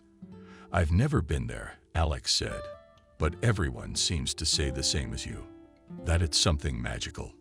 I think we should go. The traveling circus, but they've disappeared. But some of them are still traveling. Alex smiled. The ghost moon has come to us. We have a traveling circus in town. Molly gasped. And you missed this news. Alex raised his eyebrows. They've put up a tent in the parking lot on the outskirts of the city. They've been here since a week, and they'll be here a little longer. Look, his eyes are screwed up. Why don't we go together tomorrow night? Yeah, it'll be fun, he added, noticing Molly's hesitation. This invitation was like a gust of fresh breeze for her. Really, what else to do after Yuli's shift, sitting around all evening, listening to the TV blaring? Nancy liked to have a quiz night. This was not at all to be desired, so Molly decided to be cheeky. Tomorrow, she would ask Mr. Lee for a couple of $12 in advance, just enough for a ticket and something to eat at the circus. Deal, she said. Alex. When Molly got home, she did the same thing she always did to make dinner. Took care of her mom. And then, plucking up her courage, looked through the stack of emails about overdue bills and sorted them into 3 piles. Resolve urgently, probably be able to negotiate an installment plan. And something that could be ignored for tomorrow for now. She had to get up early. So Molly decided to go to bed early. And what was surprising this time, she wasn't even disturbed by the loud sound of the TV. And the dream she had that night was amazingly strange. Molly saw herself as beautiful. And judging by the look of the people around her, her own specially styled hair, it was the 1930s. She was a horsewoman in a sequined red dress rushing on horseback through the arena of a traveling circus, and the audience squealed with delight. And then her horse was lifted up under the very dome of the tent, and there they had to walk on a thin rope. And in Molly's dream, it seemed to be business as usual. She went, rubbed at the horse with her heels against its flanks. But the mare suddenly reared up, gave a shrill neigh, and Molly realized in horror, someone had cut the insurance, and if they started to fall, they would crash. Terrified, she whirled her head around. For some reason, the lights in the circus began to kick, kick, kick, and the screams of the audience were replaced by some kind of evil laughter. And suddenly Molly saw the circus owner below her. For some reason, today he was dressed as a clown, except that the expression on his mask was unkind, and the colors on it were split. It was as if they were trying to wash them off with a dirty rag. Suddenly, there was a deafening silence, and then a merry circus tune played, which sent goosebumps down to the bones. And then a bright beam of light was directed at the clown. And then he threw up his arms, and they extended for many meters, attempted to grab Molly the horse, which was desperately flailing from side to side, on the tiny platform under the dome, risking to fall off at any moment. Gerda, "Stop! Look out!" shouted Molly, realizing that if the crazy clown grabbed them, they would be finished. Then his hands closed around Molly's leg and dragged her down. She screamed and woke up. It was already shining outside the window. The sun must be in a nightmare. She thrashed around because the alarm clock appeared to have been dropped on the floor and her feet were tangled in the blanket. "It's okay. It's just a dream," mumbled to herself under her breath. Molly walked to the bathroom for now, where she splashed cold water in her face for a long time and then brushed her teeth twice. The taste of roasted peanuts and cotton candy stuck in her mouth just a little bit, reading the entire space in a nightmare. The circus. Well, of course, she just now remembered that she and Alex had agreed to go there tonight. Might as well back out. That's another silly thing to say out loud, Molly thought to herself, deciding that in a couple hours the aftertaste of the bad dream would dissipate and they'd have a good time, and she'd have plenty of cotton candy and peanuts. Make breakfast for Mom and make sure she takes all her meds. Nancy has been grumbling lately that she is hopeless and all this fiddling is for nothing.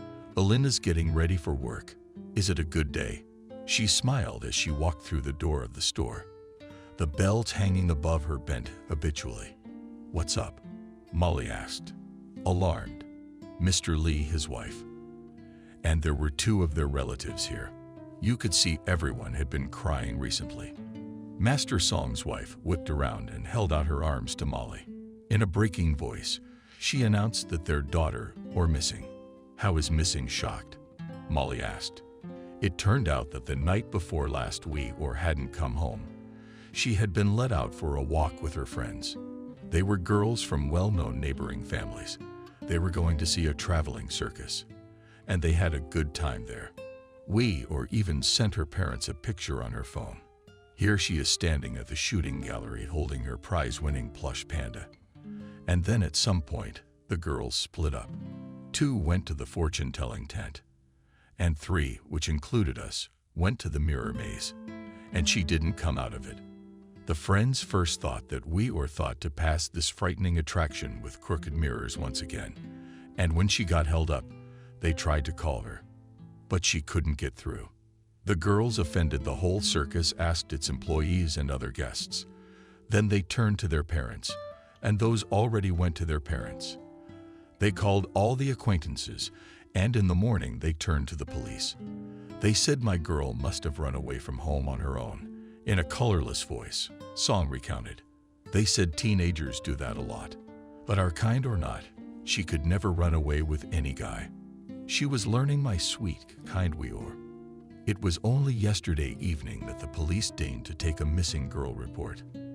And that was only after Mr. Lee reminded them that his daughter was a minor. The cops went to the circus, talked to everyone there, including its owner, one Fred, nicknamed the Laughing Ghost Clown. Yes, the circus owner was also its main clown, and his act closed each show. Fred expressed sympathy and added that his circus, his brainchild pricelessly different with an impeccable reputation, and this whole investigation could interfere with his business. So unless the police had a warrant for all this activity, they'd better not interfere with the show, and especially not hold up Ghost Moon any longer at all, because the circus was planning to leave for another city soon.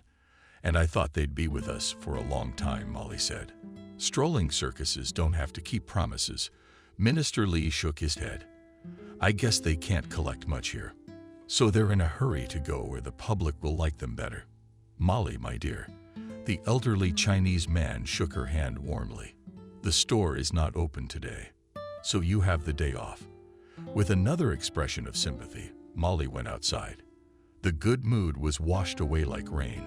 She had always been her best friend. And what could have happened to her in such a crowded place? Molly absent-mindedly walked home. Where else was there to go if the workday was canceled, when suddenly, walking through the alleys, she suddenly noticed a strange picture.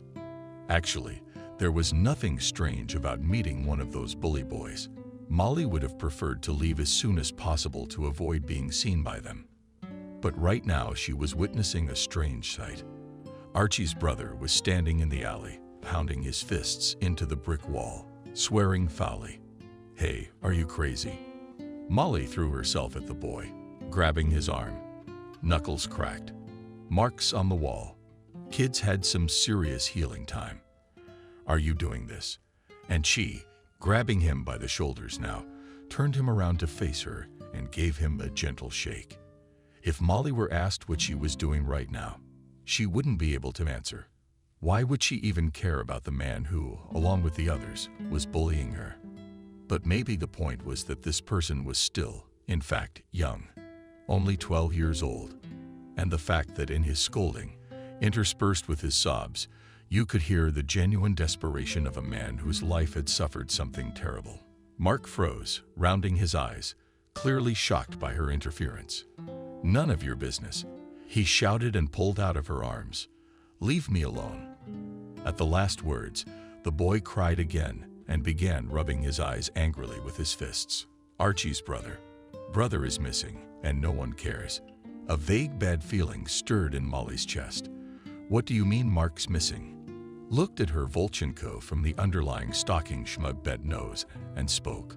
It turned out that 2 days ago, Archie went on a date with his school girlfriend to a traveling circus. And there they had a falling out. He thought she was flirting with a magician. They went their separate ways. Then the girlfriend decided to reconcile, but she couldn't find Archie. It was like he'd vanished. She ran around the circus until it closed, but all she could find was his cell phone. He'd dropped it by the old cages. They used to hold tigers and other animals. But ever since the Animal Welfare Act banned traveling circuses, they've been empty, and now only animal figures made of papier mâché and fake fur sat in the cages in the ghostly moon. Dad and the police think Archie's in trouble, so he ran away. He'll do time and come back. Mark finished the story, but he didn't. He was stolen by an evil clown. What clown? Re-questioned Molly, who had a bad feeling. Already it had gained, tickling and icy paws. Getting to her neck, this circus be damned.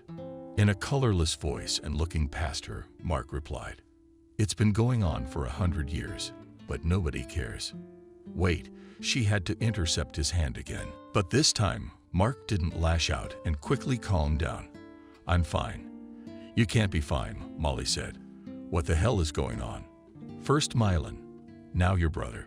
Who's us or my friend? She disappeared the day before yesterday. She was at the circus too. So that's proof. Mark opened his eyes wide. He was breathing hard and looked a little crazy. I'm right, but no one believes me. Hardly anyone believes an evil clown stealing his teenagers, Molly said thoughtfully, but immediately frowned. Her mother loved to watch crime shows, and you'd be privy to all sorts of nasty stuff that shook America from time to time. So Molly could say that crazy clowns existed in reality too, but in their quiet little town and in plain sight in a traveling circus. You told that to the police, said Mark, pressed his lips together. They laughed. My father said I should see a doctor. But it's true. That's how Molly sighed. To begin with, you do need to see a doctor. You've seen your hands. You need a ride home. What am I, a little kid? You think this is a circus, Mark. But he looked kind of scared. If there are missing teenagers in town, I'd be careful walking around. You walk alone. Makes sense, Molly chuckled. It's just that there are no counselors. Who needs me? By the way, I'm the one Mark slapped. Awkward. I think I owe you another apology for that incident. Are you forgiven? Molly replied. Let's go. Do you happen to have a first aid kit at home?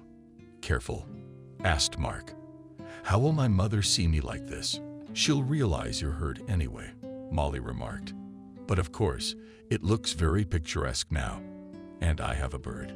But my mom doesn't like visitors, but I think I know who we can visit. In general, Molly doubted that it was a good idea to drag the kid without asking to Alex, who had shaken him up yesterday. But what else was there to do? And at the same time, Molly decided to tell him that she didn't want to go to the traveling circus anymore, even if there are no evil clowns in nature. But still, after what happened, it was misfortune to misfortunes. Alex was surprised. But at the door to the guests did not indicate Lulu's place, pulled back the dog, which sounded on the boy. Mark, clearly embarrassed at the state and who he had come to see, volunteered to handle his own hands. But after nearly knocking over the bottle, Agnes on the couch, Alex told him to sit still and quickly deftly covered both hands under bandages. Pizza like a mouse was not offered, but brought 3 cans of fruit soda from the refrigerator. Molly excitedly recounted what had happened, and I knew they wouldn't stop at one person. They always do, Mark blurted out. Look, I understand what's going on with you, Molly said. But to believe it seriously. Wait a minute, said Alex. He looked at Mark carefully. Can you explain in detail? What's the story with the damned circus? What do you believe him? Molly rolled her eyes. Boy. Meanwhile, with hands trembling with pain and excitement, he unzipped his school backpack and pulled out a folder, opened it, and dumped it on the coffee table. Calculus scholarly notes, worksheets, and copies of some ancient newspaper articles. Here Mark began to explain, going through his wealth. Last year, we were assigned to write something on the history of the city. I thought it would be cool to make the subject the 1920s, jazz and gangsters and all that. And then I found this. I poked my finger into the yellowed from Time, or rather, his copy of the newspaper. It was an article that told of the disappearance of the 2 children of 14-year-old twin sisters April and Peggy. They had disappeared in 1925 when they had gone on a holiday to the fairgrounds, and there was a traveling circus nearby. It's not the only case. It's hard. Mark several times a year where this circus showed up, and people disappeared, almost always teenagers. No trace of them was ever found. The police would close the cases, but there's an urban legend. Mark looked around at his listeners, all 3 of them, because Lulu was sitting on Fauchette's point as if she could understand something. The legend said that the Ghost Moon Circus was once not cursed, and even on the contrary, it was the best. People smiled, cheered, and became kinder wherever its performers went, and even the lions and tigers in it were remarkably intelligent and docile. They never bit the trainers. In those good times, the first owner and founder of the circus was Albert Schwartz, a German-born magician. He was lonely. No wife, no children. He saw the circus as his child and the meaning of his life. And then love came into his life. She became a beautiful acrobat, Sabrina. But here's the trouble. She joined the circus not alone, but together with her husband tamer of predators named Jack. Jack was a sweet, but just plain saintly guy, and he didn't notice the romance that had erupted between Sabrina and the owner. However, a sense of duty prevented Sabrina from finally leaving Jack. The poor woman tossed between the voice of reason and the voice of the heart. Albert suffered too. And then one day in one town he met an old woman. She was said to be a great fortune teller and a real sorceress too. Albert asked her to join the circus, but she said that tricks and jokes were too small for her, that she served other forces. I can see the weight on your heart, she told Albert as he was about to leave. I can help you if you are willing to pay the price the darkness will exact for the fulfillment of your wish. Albert was ready for all the gold. He had money. Maybe he should give it all up and become like an ordinary farmer. Maybe he should renounce his trade to get the love of his life. No, you fool. The old woman laughed. Let your circus live on. It's better that way. You'll have your beautiful artist, and you'll be together. But know that if you voluntarily lose what was yours, there will be a reckoning. And then not only you, but your descendants will pay tribute until the end of time. Then the old woman performed some terrible magic-filled ritual. Albert returned to the circus. He was full of bright hopes. After all, he hadn't wished for anything bad. He just wanted love. But at the circus, he got some terrible news. A tiger had attacked Jack. Sabrina was a widow. But Albert too. Pogorelov, the glorious worker. He quickly consoled her, and they played a wedding. True, many artists and circus workers said that it was too hasty. It was not all to the good. Everything was fine for a few months, and every show drew crowds. Then two things happened. Albert, who now had a family, was seriously thinking about his health and decided to go to the doctor to make sure his children would be healthy. He was worried because many men in his family had heart problems, and it could be hereditary. But at that clinic, they told him that he had no heart problems, but he did have a problem having an heir. The doctors did some tests and said Albert was infertile. How sad he was to return to the circus, and there was happy news waiting for him. Sabrina told him she was pregnant. They were going to have a baby soon. It hadn't been that long since she'd been widowed. Albert thought, so there could be a baby. And it's definitely Jack's. You wretch. Albert was furious. It's not my baby. I disown him, and I disown you too, you filthy wench. That same evening, there was to be a performance. Sabrina was doing her signature act, flying under the dome of the tent.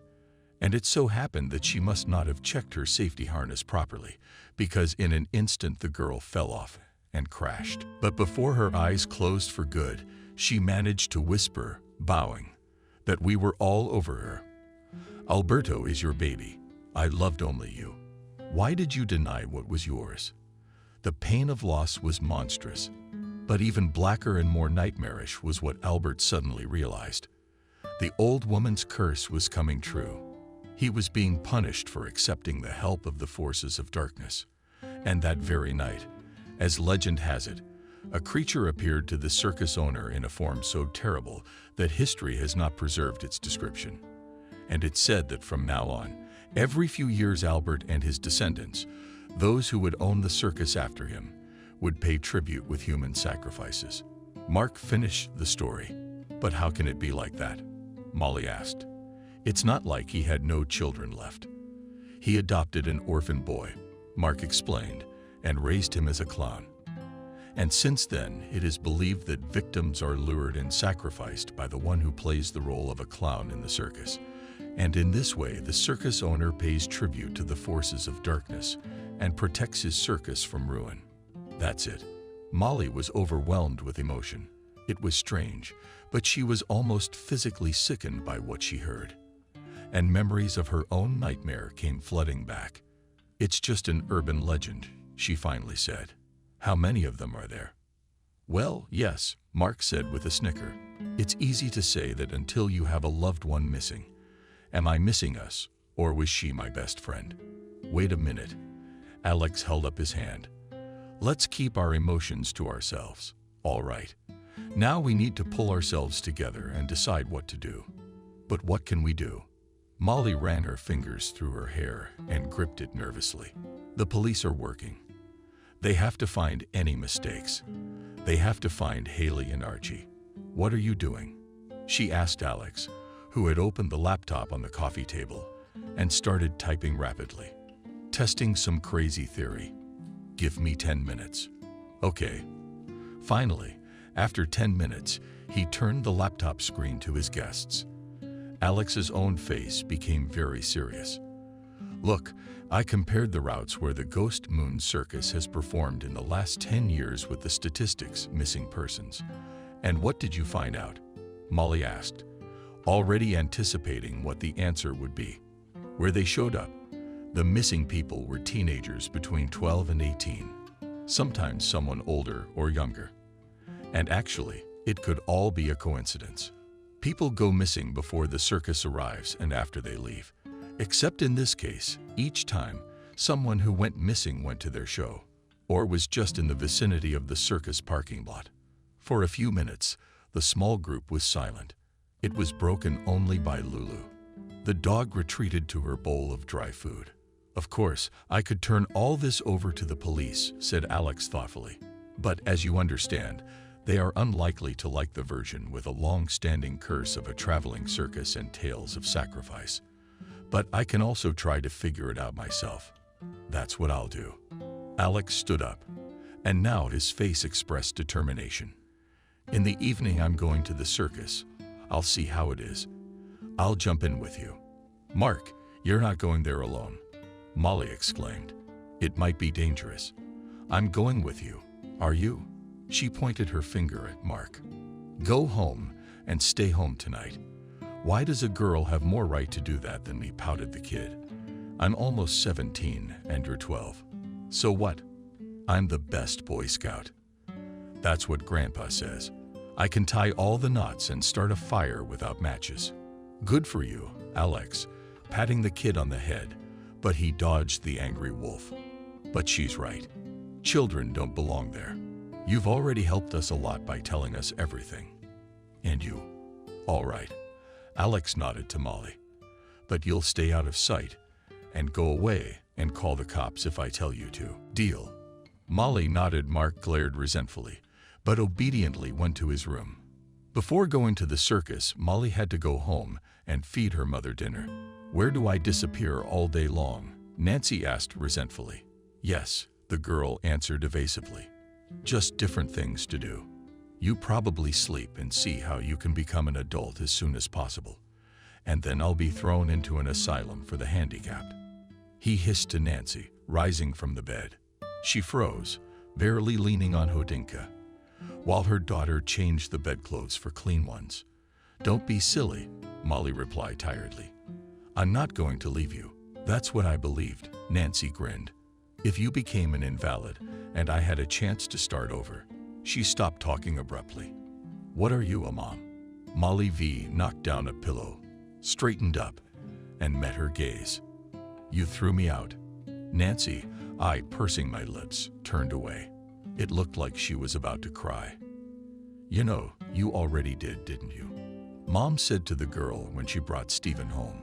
You didn't care that there was an ex-con, a grown, strange man living next to your teenage daughter. You know, Mom, I'm sorry you had an accident, but I guess it was fate's price for you to finally realize how gullible you were. Okay, I'm settled. Go to bed. Go to sleep. Where are you going? Nancy stretched out in a completely different tone. She lay down and now began to make herself comfortable. Where are you going at night, daughter? I'm going out with a friend, shouted Molly already from the corridor, threw on over the net dress, jeans, her jacket. Daughter, don't go, came the voice of Nancy's mother. She was crying again. Don't leave me alone. What friend? Don't go anywhere. Stay. Molly tried not to listen to it. She left the apartment, locked the door on the key beside her mother. The phone was left on the table. A thought flashed. If she didn't come back, if all this nonsense with the circus curse and the clown maniacs turned out to be true, Mom could call the landlord to open the door from the other side. Hold on, or am I going to go looking? Molly whispered, heading downstairs. Just 2 steps later, the entryway door swung open. She stepped out into the street. The air was noticeably cooler. Scents that spoke of the imminent fall were carried in it. The sun was already touching the horizon in a ruby scarlet ball. Preparing to duck behind the mountain range, Molly smiled. A perfect evening to go to the traveling circus and get as full of cotton candy and roasted peanuts as the last time. If Molly had come here for any other purpose, just to have a good time, she would have gasped with delight from the first step into the world of Ghost Moon. Holding hands, she and Alex walked through a gate that depicted the giant open mouth of a werewolf, who glared at every visitor with light bulb eyes and laughed ominously. Lulu was against her custom. She was an obedient, intelligent dog and needed no restraints whatsoever. She was out now, nodding at her master's feet on a leash. It had to be. That was why she seemed so tense to Molly. Or the dog felt angry. Not that Molly was ready to actually believe the stupid scare story, but something evil was definitely going on. Strawberry or vanilla? Alex's question brought her out of her reverie. They stopped at a tent selling cotton candy. Strawberry was Molly's answer. What, she noted after a moment. To say the least. And they make a good one here. It's the best I've ever had in my life. Circuses like this used to be sometimes the only entertainment in the provinces. Alex, bearded women, snake men. The heaviest man was a female mermaid, and there were all sorts of outlandish ones. Some were real, of course. A developmentally disabled person, he sighed. but there were even more who could skillfully pretend. My great-grandfather loved going to one of the last of these circuses, but it wasn't a ghost moon. Molly asked. No, smiled Alex. Something, I think, much safer about a shooting gallery. Do you want to win something for you, or shall we go? Find out from the fortune teller. What's in store for us? I'm not amused. I'm not saying it's funny. He lowered his voice, but we have to start somewhere. You think this is even real? The police were probably looking all over the place. Who knows? Shook his head Alex Lulu. What do you think? He sat down in front of the dog, and with a deft magician's movement, took out of his pocket and shoved a rag under his nose. What is it? Molly asked Wanda. It's Archie's. Mark gave off his scent. Lulu might be able to pick up the trail. Although here in so many days, of course, all interrupted by other odors, shook his head Alex. But if my theory turns out to be correct. What theory? Molly couldn't even guess how they could try to be detectives here, other than just walking around, hoping for a lucky break. You've heard of the fact that when a person is really scared, their body releases specific fear hormones. They say that's why you can't be afraid. If you meet a cunning beast, he just smells it and will realize that you are weak, that you are a willing victim. Molly nodded. She had heard something like that. And Alex continued. Turns out it wasn't just the gang she was on Archie the day the guy went missing. She was on him at the moment when the brother's father came home and gave the eldest nobody. I mean Archie a big scandal for taking money without asking. He threatened to send his son to a camp for troubled teens, and Archie was very scared. I don't think he was scared when he first came here with his girlfriend. The guy expected to have a good time tonight. Alex finally revealed his idea. But when something bad happened to him, he was probably scared. And you think we should look for the smell of fear? Molly gasped. You're a good thinker. Alex winked cheerfully at her. The cops took from the guy's parents some of his clothes and gave them to the search dogs. But it was probably something ordinary. But Bogdan Archie left it in his room. He decided that he needed to look cool for his girlfriend tonight and decided, as Mark said, to style his hair in the style of the 60s. It's a trend right now among young people.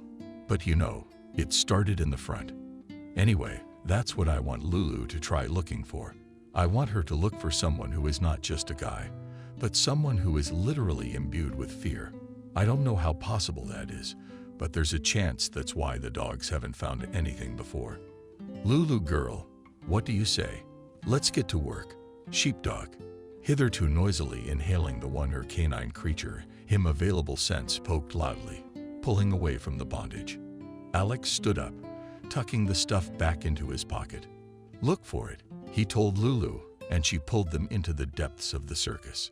It was basically a jumble of individual, mottled striped tents, with mobile drink and snack stands moving between them, as well as huge inflatable figures depicting characters that celebrated the ghostly moon.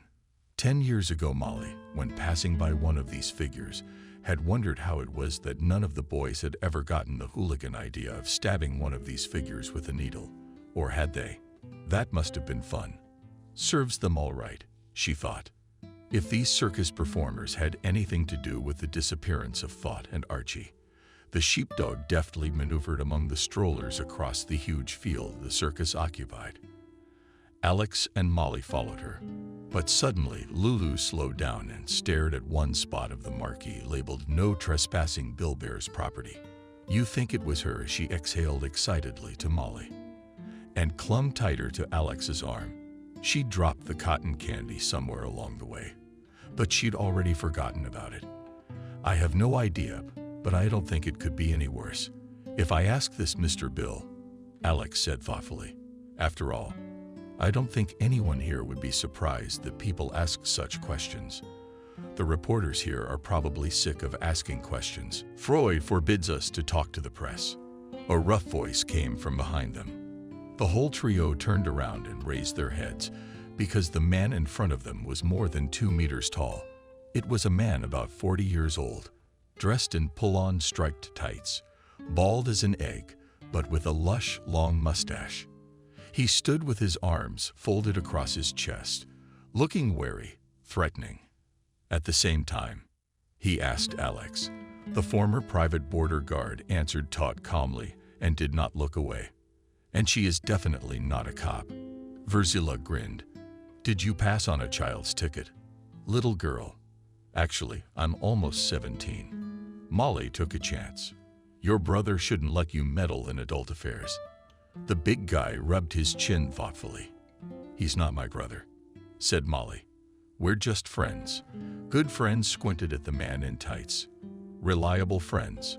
Otherwise you wouldn't risk coming here together, knowing what they say about this place. And here Molly realized on her own skin what the expression meant. Her heart sank into her heels. She looked around, and there are plenty of people around. They can't be in danger right now, can they? Although for missing mine at Archie's, this place wasn't safe at all. Let's talk out of earshot. The big guy nodded at the tent. My name is Bill, and I think we can be of use to each other. The tent turned out to be a cramped and motley dressing table, retro-style posters, a few soft peaks on the walls, a rug on the floor and pillows scattered about, some huge weights and a barbell. Part of the show, Bill explained. People are interested in looking at how the stars' real lives in the trailer. There behind the park, he waved his hand to have a seat. He set the example by sitting right down on the floor. I don't offer you anything to drink, because you wouldn't risk it anyway. You don't know me right.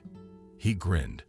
Molly and Alex looked at each other, but they accepted the invitation and sat down. Alex unhooked the leash from Lulu's collar. Your dog is looking at me strangely. Bill noticed her. Brought to your father the smell from the missing boy Archie's belongings. Alex answered, and Bill nodded. He looked very calm. In Molly's opinion, it is impossible to be calm for someone who could be involved in such a heinous crime as the kidnapping of teenagers. But for some reason, he didn't seem dangerous. I mean, he didn't seem dangerous. And Alex, he wouldn't be so trusting of someone who could be dangerous, would he? I'm glad you came, Bill said. This has to end, and it has to end now, while they're still alive. Luce and Archie. They're here, aren't they? Molly lunged forward, and Alex barely caught her in time. What are you doing with them? Wildcat stretched his lips in a smile. Bill has to be careful with her. And you think it's my fault? But you know, said Molly, who still wanted to claw at Bill with her bare hands and shake the truth out of him. I didn't care that he was 5 times heavier than she was and knew more and unfortunately didn't know what to do with that knowledge. But then you showed up, he said in a way he didn't understand at all. Lulu was quietly mesmerized. Then the time was right. Now here to explain what's going on. How are you involved in this? And how are we going to be damned here to save the children? Alex shouted in her tone. And Bill spoke. It was an alias in honor of the legendary enforcer of the early 20th century, Bill Grizzly. The real name of the man sitting in front of them was William. And he had joined the circus 2 months ago when Ghost Moon was passing through a town in Texas. William had left his father's farm, wanting a change of scenery after a rough divorce. At first everything was fine. He got along well with the other performers. And the circus owner Fred seemed like a good-natured, fun-loving little guy. But gradually Bill began to notice that something strange was going on at Ghost Moon. Sometimes, when they were on the road, they would stop for a while, and Fred would meet some strange people. To Bill, these types reminded him of gangsters. And one day, when he looked up the details of his act, Bill happened to notice Fred hiding a gun in a cache, and something told him that it wasn't a sham. You know, when I realized that I looked like my legendary predecessor, I decided that I needed to learn as much as I could about the history of the circus in order to match the images, to bring atmosphere to my act. You see, I started researching the history of Ghost Moon in here.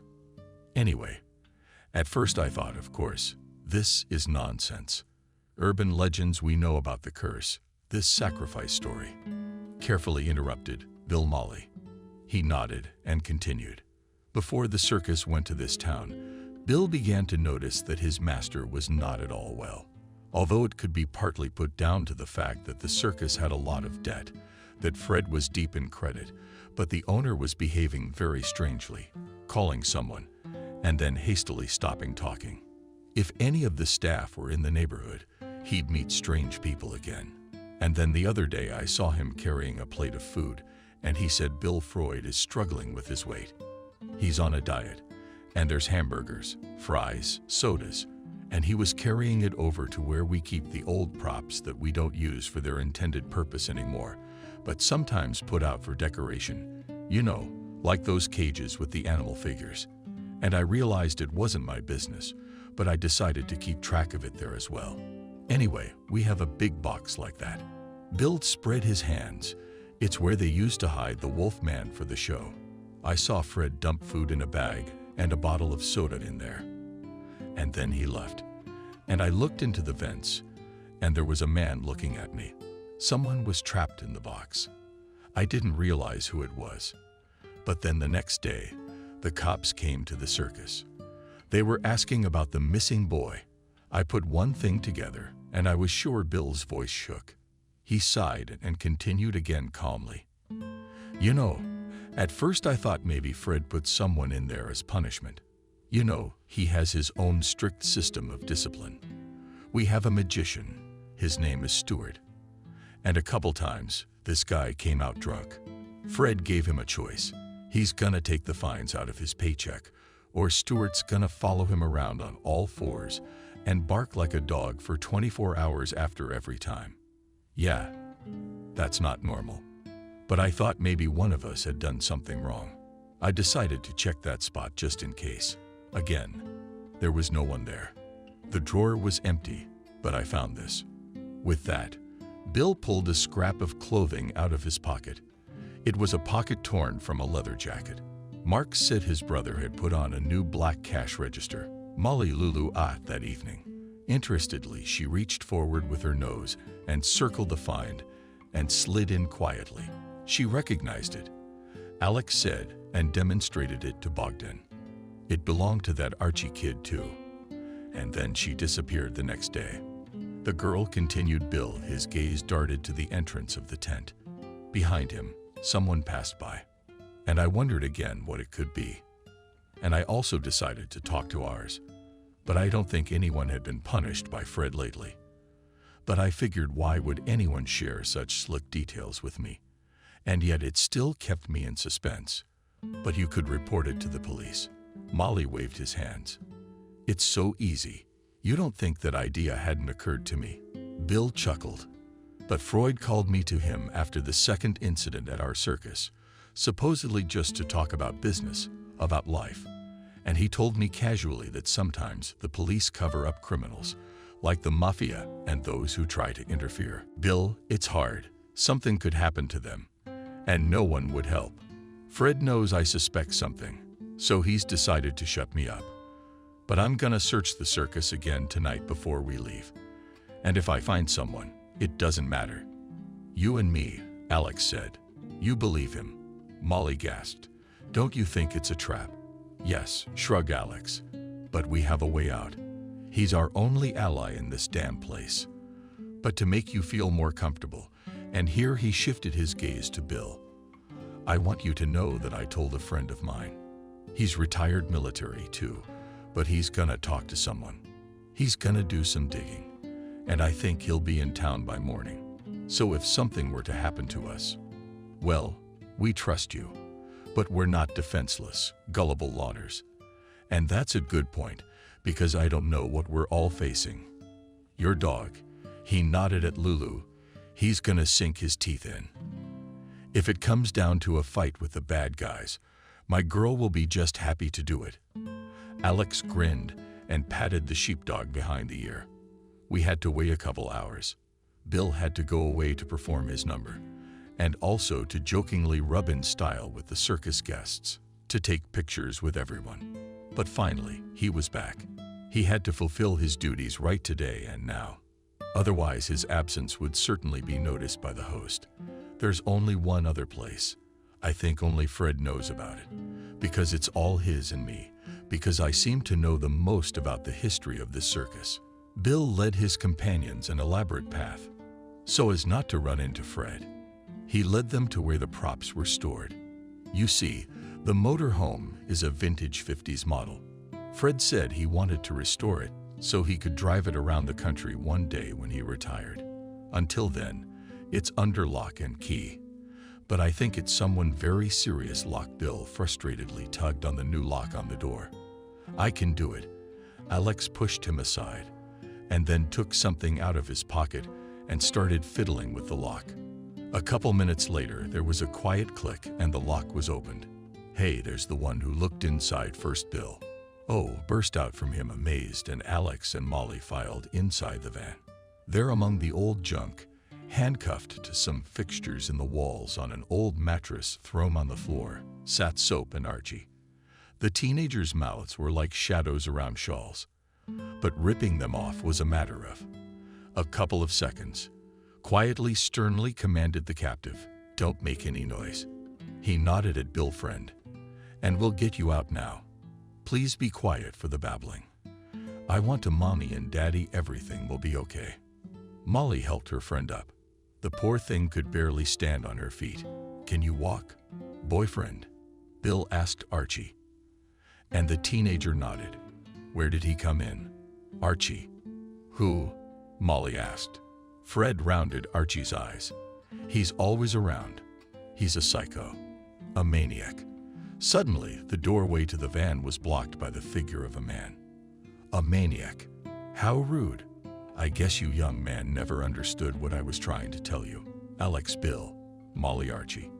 They turned around in horror and froze because Albert was pointing a gun at them. "Listen." Alex turned to him. "Don't do anything stupid. The police are on their way." The police smirked at Fred. "These fools don't understand anything. Ah, the circus. Anything can happen in it, and to anyone. It's a realm of magic." Except Fred's face was sinisterly contorted with malice. "Who says magic is only good? Don't worry, my dear guests. By the time the police get here, there won't be a trace of you. They won't find you. I know how to hide what I need to hide." Boss Strongman, raising both hands, stepped forward carefully, blocking his new acquaintances with his own body. "You're an educated man. Damn it. How can you believe in him? Damn it." Fred asked confusedly, and his face took on a thoughtful expression for a moment. And then he laughed. "Do you think I need this couple to be sacrificed? Well, do I look like an idiot to believe in a town scarecrow? No, my lovelies. It's much simpler than that." Fred suddenly more serious.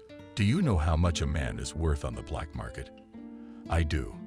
You know, I was shocked when I found out how my dad, and my grandfather before him, kept Ghost Moon afloat. Turns out, all you have to do to keep things going is catch a few idiots a year and then sell them." "You're a scumbag," Alex hissed. "I've known people like you, and believe me, you're idiots. Sooner or later it's going to end badly." And another naive one shook his head. "This is big business, and I don't think that a loner who wanted to play knight will be able to change anything here. Who are you anyway? It doesn't matter." Alex is having a hard time pulling herself together. "Look, if you agree to cooperate with the authorities, I'll do something to get you a better deal. You can even get out early. Yeah, and think about it. Freud's deliberately fake thinking. No, I don't like that option. Why don't we play by my rules? And all of you will handcuff yourselves quietly." And then he didn't get a chance to say anything. Something dark, big and menacing came at him from behind, and Fred's hand went up more often than not. "Get down," Alex shouted. And the bullet traveled upward, narrowly missing Bill's head. After another moment, Alex and Silax tumbled out of the van, throwing Lulu to the rescue.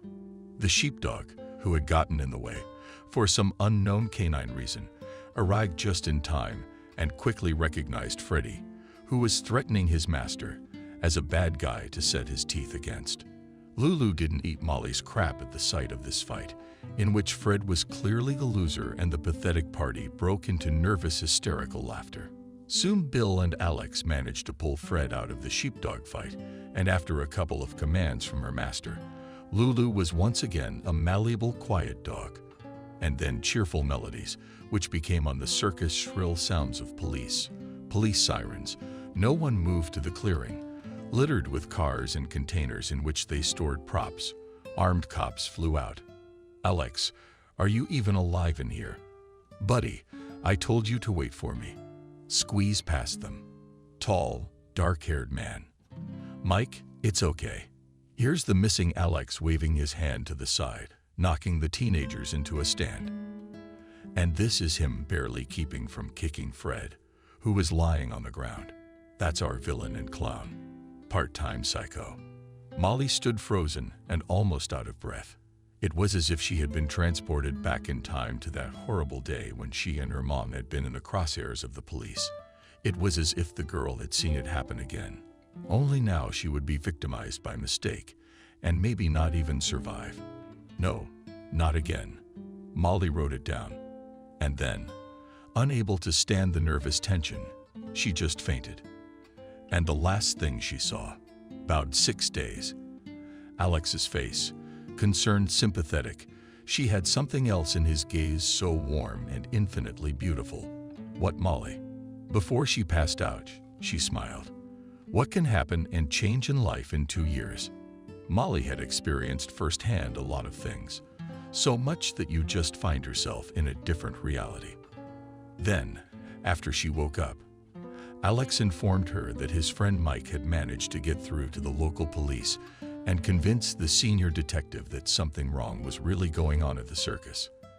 Fred did not manage to escape just punishment, and everyone was simply shocked when it turned out that he, as well as 2 of his ancestors, were engaged in such a shameful for human morality and modern society business. And then suddenly Alex told Molly that he wanted to, would take care of her, and would not accept her rejections. He bought a good wheelchair for her mom and closed the debts for social housing, and then he paid for Molly and her mom to move to another apartment. Molly was a bit shocked by this attitude. She didn't know how to react. But Alex explained it to her, and he also talked to Nancy, and she agreed that her daughter needed to study at the university, which, by the way, he also paid for. Alex had also taken care of paying for the surgery that had given Nancy back her ability to walk. And it was all about Alex finally turning 27 years old. According to his father's will, once he reached that age, he had full access to the teenage fund opened in his name. Molly decided to study to become a manager, thinking that this way, perhaps she could find a job anywhere. And when she got her diploma in 3 years, and it turned out that she could really get a good job right away. The offer came from Alex, who, as planned, still moved to Florida and opened a small restaurant there, as well as a hotel for tourists. Over the years, while Molly was studying and he was building his business, they'd seen each other often, of course. But now, when she came to see him for a few minutes, they looked at each other as if they had been apart for 100 years. And then Alex stepped toward Molly, took her face in his palms, and captured a tender yet passionate kiss on her lips. "I'm an idiot," Alex said. "I should have done this as soon as you turned 18. I was too late. Then rushed everything I should have done or said Molly, putting her hands on his shoulders. "Did you learn some kind of mind-reading trick?" He grinned. "It's more like I'm pushing you around by manipulating you into hearing what I've been wanting to hear for a long time. That's how. You're sly. But I'm willing to go along with you, but maybe we should wait. Let's make it romantic. No, let's do it now." She looked him straight in the eye. "Marry me," Alex said, and hugged her so tightly that it was hard to breathe. "I will," she said. "Oh," Molly lowered her gaze and gasped in amazement, and then sat down and picked up a fluffy furry ball in her hand. "What's this lovely thing?" "Lulu? She's decided to become a mother," Alex said. "I didn't keep track of anything." "That's just great. You shouldn't give away something so beautiful. So no sooner we're married, and you're already demanding to get another dog. Sounds like the best start to married life to me." Molly laughed. "But you have to." And you have to show me your restaurant right now. You've told me so much. I can't wait to see it with my own eyes." "You mean our restaurant?" Smiling, he took her under his arm and led her forward along the beach. By the spring of the building nearby, Lulu, the sheepdog, and her fluffy puppy were stomping their paws. Nearby, this month, he and his mom definitely need to pay off their housing debt. Social Security payments didn't cover the rent completely. And Mr. Jones, the landlord, had already hinted more than once that he wasn't a beggar's lodge. Molly grinned bitterly and gripped the shaft of her broom with naughty fingers. Who are she and her mom if they are beggars, and in a lodging house they will go if they can't start paying on time? Though the lodgings in their neighborhood were only 3 days a week at most, and then it's out to the street under the bridge. Welcome. This early morning was unusually Asian for a state bordering Mexico. Weather forecasters said the comparative proximity to the mountain range was to blame. But Molly was only glad of that, because from the sweltering and covering the town with a sweltering blanket of heat late summer smoothly flowed into fall, she was ready to howl afterward. Better they should be freezing than suffocate without air conditioning, she thought, which Mr. Jones wouldn't let any of the tenants install. After all, it would have raised his costs of maintaining the house as a whole, and thus reduced his profits. A girl in a pink tracksuit ran past Molly, white sneakers, headphones with energetic music, blonde hair bouncing on the back of her head. Molly gave her a wistfully envious look. Some people lived.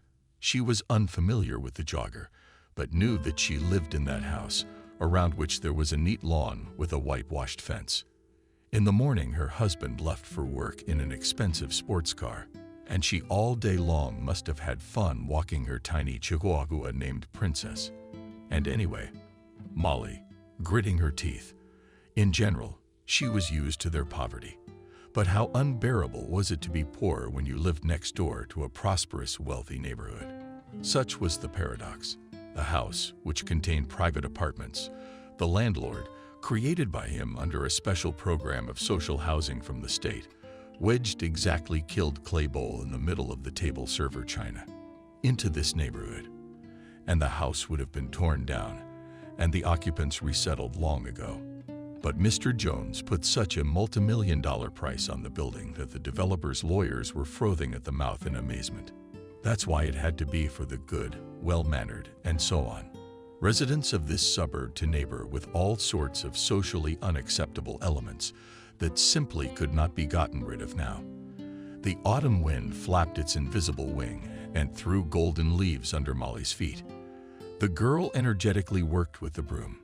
Yes, the morning was wonderful. The sun was shining. It was Saturday on the calendar. And when Molly was still a baby, and it seemed like an eternity ago, on weekends she and her mom would go for walks in the park. And once they even went to a traveling circus. The girl forever remembered the sweet aroma of cotton candy, roasted nuts, and popcorn. Yes, she and her mom had been happy once. It seemed like the American dream was coming true. After all, what is it not a fairy tale if an ordinary orphanage wins a green card and can go to America? But Molly was born not here, but in Russia, where her father also stayed, who did not need a pregnant mistress. Molly knew. Her mother once thought that all Americans passionately need a Russian wife. And that's why, by the way, much of the meager savings that remained after the move, she spent on a marriage agency. But it turned out that there is no hype around Russian brides, and certainly no one wanted her. Nancy went to work in a factory that produced canned vegetables, mostly beans. Molly went to school, and here it was as if in compensation from fate for the first failed plans. School was fine. The other kids didn't take offense. Teachers were attentive, and learning was easy. So by the age of 10, Molly spoke English much better than her mother. She also thought about how she would go to college and everything would be fine. The teachers said she had really good prospects.